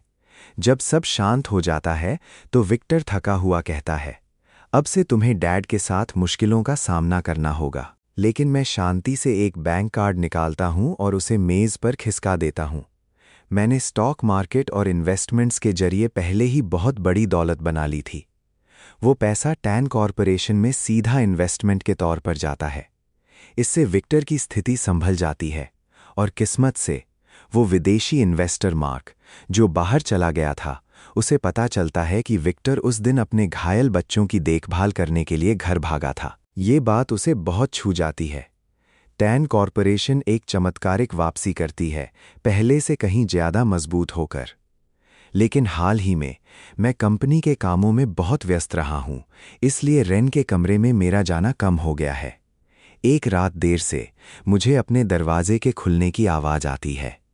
रेन दबे पांव मेरे बिस्तर के पास आती है और बहुत देर तक मुझे देखती रहती है। फिर वो हैंडकफ्स की एक जोड़ी निकालती है और धीरे से मेरी एक कलाई को बिस्तर के सिरहाने से बांध देती है। मेरे दिमाग में सिस्टम चिल्लाता है, ओ भाई, ये तो गजब है। क्या वो होस्ट को कैद कर रही है? मैं बिल्कुल शांत रहता हूँ। मैं देखना चाहता हूँ कि वो क्या करने वाली है। लेकिन रेन बस मुझे बंधा हुआ देखती रहती है। उसे इस बात से सुकून मिल रहा है कि मैं कहीं नहीं जा सकता। फिर वो मेरे सीने से लग जाती है। उसकी आवाज़ छोटी और दुखी है, नाराज़ मत होना, कोल। मैं बस तुम्हारे साथ और ज़्यादा वक्त बिताना चाहती हूँ। इस तरह तुम भाग नहीं पाओगे। ये तुम्हारी गलती है कि तुम मुझसे मिलने नहीं आए। मुझे तुम्हारी बहुत, बहुत याद आ रही थी। अगर मुझ में कोई कमी है तो मैं उसे ठीक कर लूँगी। बस मुझे नज़रअंदाज मत करो, मुझे छोड़कर मत जाओ। और इसी के साथ वो मुझसे लिपटकर शांति से सो जाती है। सुबह की रोशनी होने तक उसकी आंख नहीं खुलती। वो अपनी साफ आंखें झपकाती है और मेरे चेहरे पर एक छोटा सा किस करती है। गुड मॉर्निंग, कोल। मैं अपनी कलाई पर बजती हैंडकफ्स को खींचता हूँ और खामोशी से रेन को देखता हूँ, जो मुझसे कसकर लिपटी हुई है। इधर रेन कहती है, मेरा वो मतलब नहीं था। कोल, क्या तुम बस इसी तरह मेरे साथ रह सकते हो? मैं लालची नहीं हूँ, बस एक दिन, मैं सिर्फ इतना ही मांग रही हूँ। मैं एक ठंडी आह भरता हूँ और अपनी उंगलियों से उसके सिर को सहलाता हूँ। मैंने कभी मना नहीं किया था, बस इस तरह झुककर बैठना थोड़ा अनकंफर्टेबल है। मैं कहता तो ये हूँ, लेकिन खुद को छुड़ाने की ज़रा भी कोशिश नहीं करता। उसे लगता है कि मैं नाराज़ हूँ और वो मेरी बात का गलत मतलब निकाल लेती है। घबराहट में वो एक किताब उठाती है और उसे किसी शील्ड की तरह अपने और मेरे बीच रख लेती है। वो कहती है, चाहे कोल गुस्सा ही क्यों न हो जाए, मैं उसे जाने नहीं दूंगी। मैं मन ही मन अपना सिर पीट लेता हूँ और सोचता हूँ, इस लड़की की इमेजिनेशन का वाकई कोई मुकाबला नहीं है। इधर हमारे बीच सब कुछ बहुत वार्म और कोजी है, लेकिन दूसरी तरफ विवियन और पर्सी की जिंदगी पूरी तरह तबाह हो चुकी है। विवियन पहले तो कागजात साइन करने के बजाय मरना पसंद करती, लेकिन जब उसे पता चला कि विक्टर उसे 2 मिलियन ऑफर कर रहा है, जो उसकी बची कुची दौलत का लगभग आधा हिस्सा था, और ऊपर से खबरें टैन कॉरपोरेशन की धज्जियां उड़ा रही थीं, तो उसके पास कोई रास्ता नहीं बचा। विक्टर ने तो उस पर मैरिज फ्रॉड का केस करने की धमकी तक दे दी थी, इसलिए उसने न चाहते हुए भी साइन कर दिए। अब वो और पर्सी एक छोटे से विला में किराए पर रहते हैं।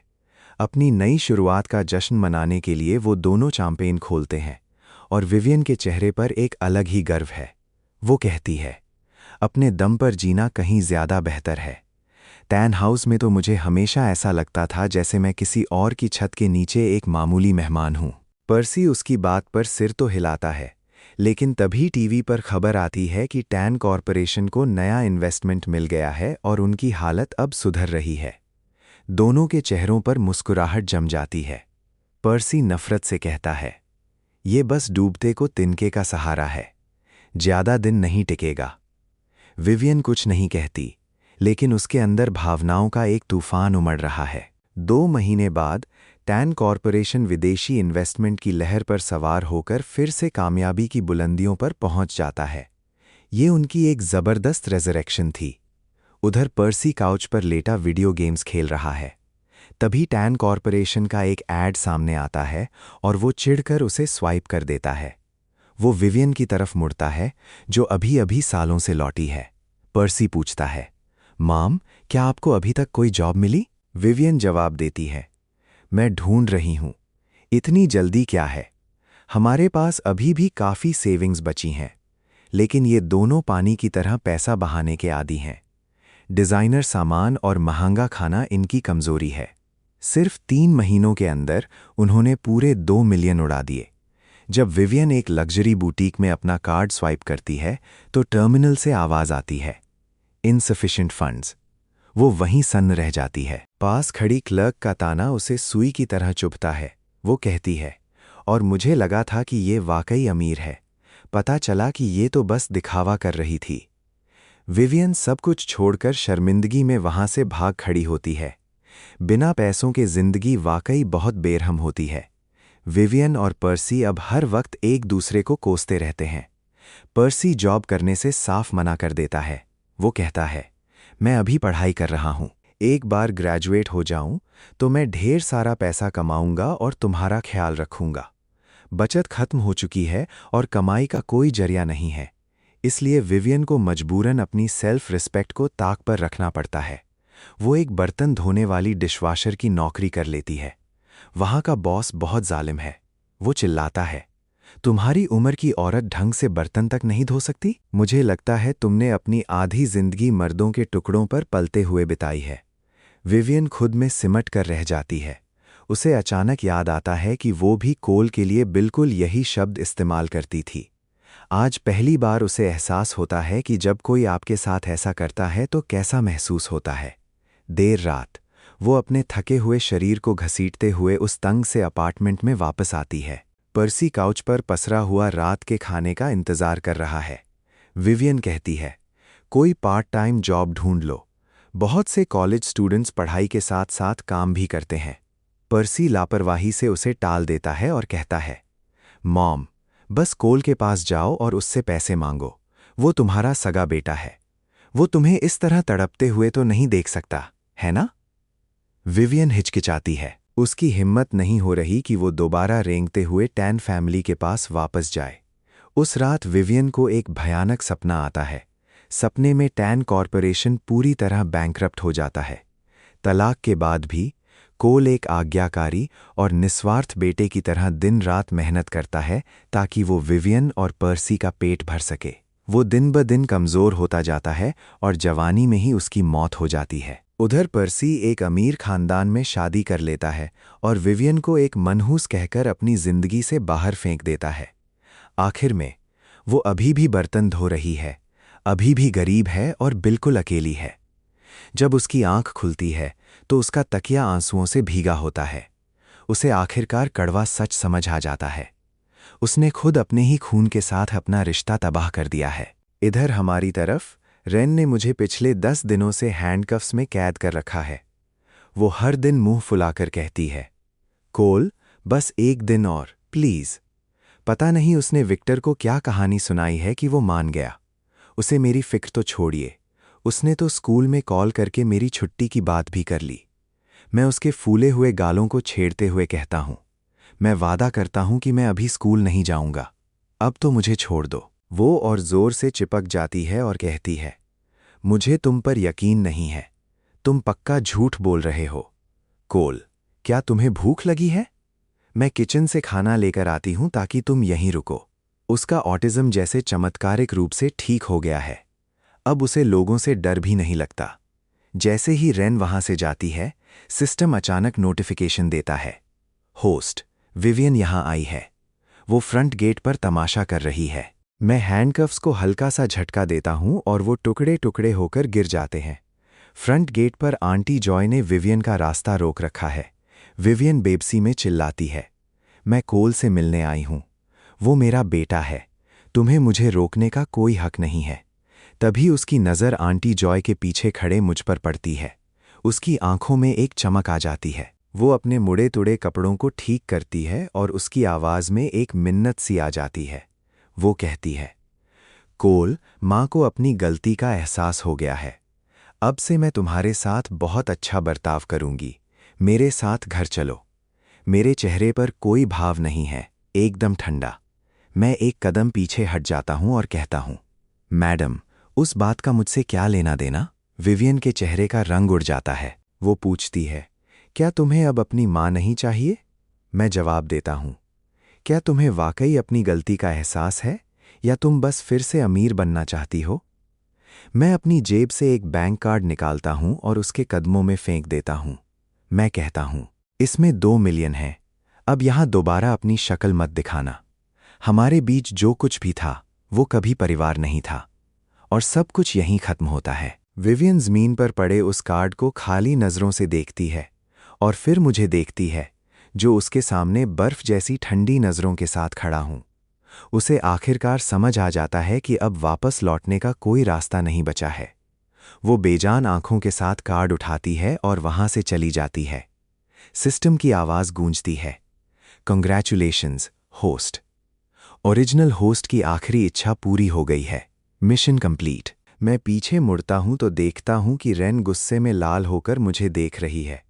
वो दौड़कर आती है और मेरी बाहों में खुद को झोंक देती है। वो मासूमियत भरे गुस्से में कहती है, मुझे लगा तुम फिर से गायब हो जाओगे, कि मैं फिर से अकेली रह जाऊंगी। मैं उसकी पीठ थपथपाता हूं और धीमी आवाज में कहता हूं, तुम अब बिल्कुल ठीक हो। अब कोई चालाकी नहीं। वो मेरी कमर को कसकर पकड़ लेती है और उसकी आवाज़ भर्रा जाती है, मत जाओ। मैं उसके कान के पास झुककर फुसफुसाता हूं, मैं कहीं नहीं जा रहा। सिस्टम मिशन पूरा होने के बाद भी मैं फौरन इस दुनिया को छोड़कर नहीं जाता। मैं इसी दुनिया में रहने का फैसला करता हूं, रेन के साथ। अगले 6 महीने मैं हर अधूरी चीज़ को पूरा करने में बिताता हूं। फिर एक शाम, जब डूबते सूरज की रोशनी ने घास के मैदान को सुनहरे और गहरे लाल रंग से सराबोर कर दिया था, मैं अपने एक घुटने पर बैठता हूं और रेन के सामने एक रिंग रख देता हूं। शुरू करने से पहले आज का पहला टारगेट सेट करते हैं। इस वीडियो पर 2K लाइक्स का एम। अगर आपको ये जर्नी पसंद आ रही है, अगर हर एपिसोड आपको फील होता है, तो लाइक बटन दबाओ और 2K का टारगेट मिलकर कंप्लीट करते हैं। आपका एक लाइक सिर्फ बटन नहीं, ये प्रूफ है कि आप इस स्टोरी का पार्ट हो। चैनल को सब्सक्राइब करके बेल ऑन कर दो ताकि हर नया एपिसोड, हर नया ट्विस्ट सबसे पहले आप तक आए। और हाँ, आज का सबसे इंपॉर्टेंट मिशन, हर इंसान एक वीडियो को 3 टाइम्स हाइप कर सकता है, तो अभी के अभी 3/3 हाइप पॉइंट्स कंप्लीट करो। ये सिर्फ नंबर्स नहीं हैं, ये डिसाइड करेगा कि नेक्स्ट एपिसोड फुल पावर के साथ आएगा या नहीं। इतनी मेहनत और टाइम लगता है हर एपिसोड में। अगर सपोर्ट स्ट्रांग रहा तो सीरीज और भी इंटेंस होगी, लेकिन अगर रिस्पॉन्स वीक रहा तो शायद ये जर्नी यहीं रुक सकती है, या फिर आगे सिर्फ मेंबर्स के लिए कंटिन्यू होगी। डिसीजन आपके हाथ में है। 2K लाइक सेम कंप्लीट करो, 3/3 हाइप फिनिश करो, लाइक और सब्सक्राइब करो और कमेंट में लिखो मिशन कंप्लीट। ये सिर्फ चैनल नहीं, हमारी कम्युनिटी का पावर मोमेंट है।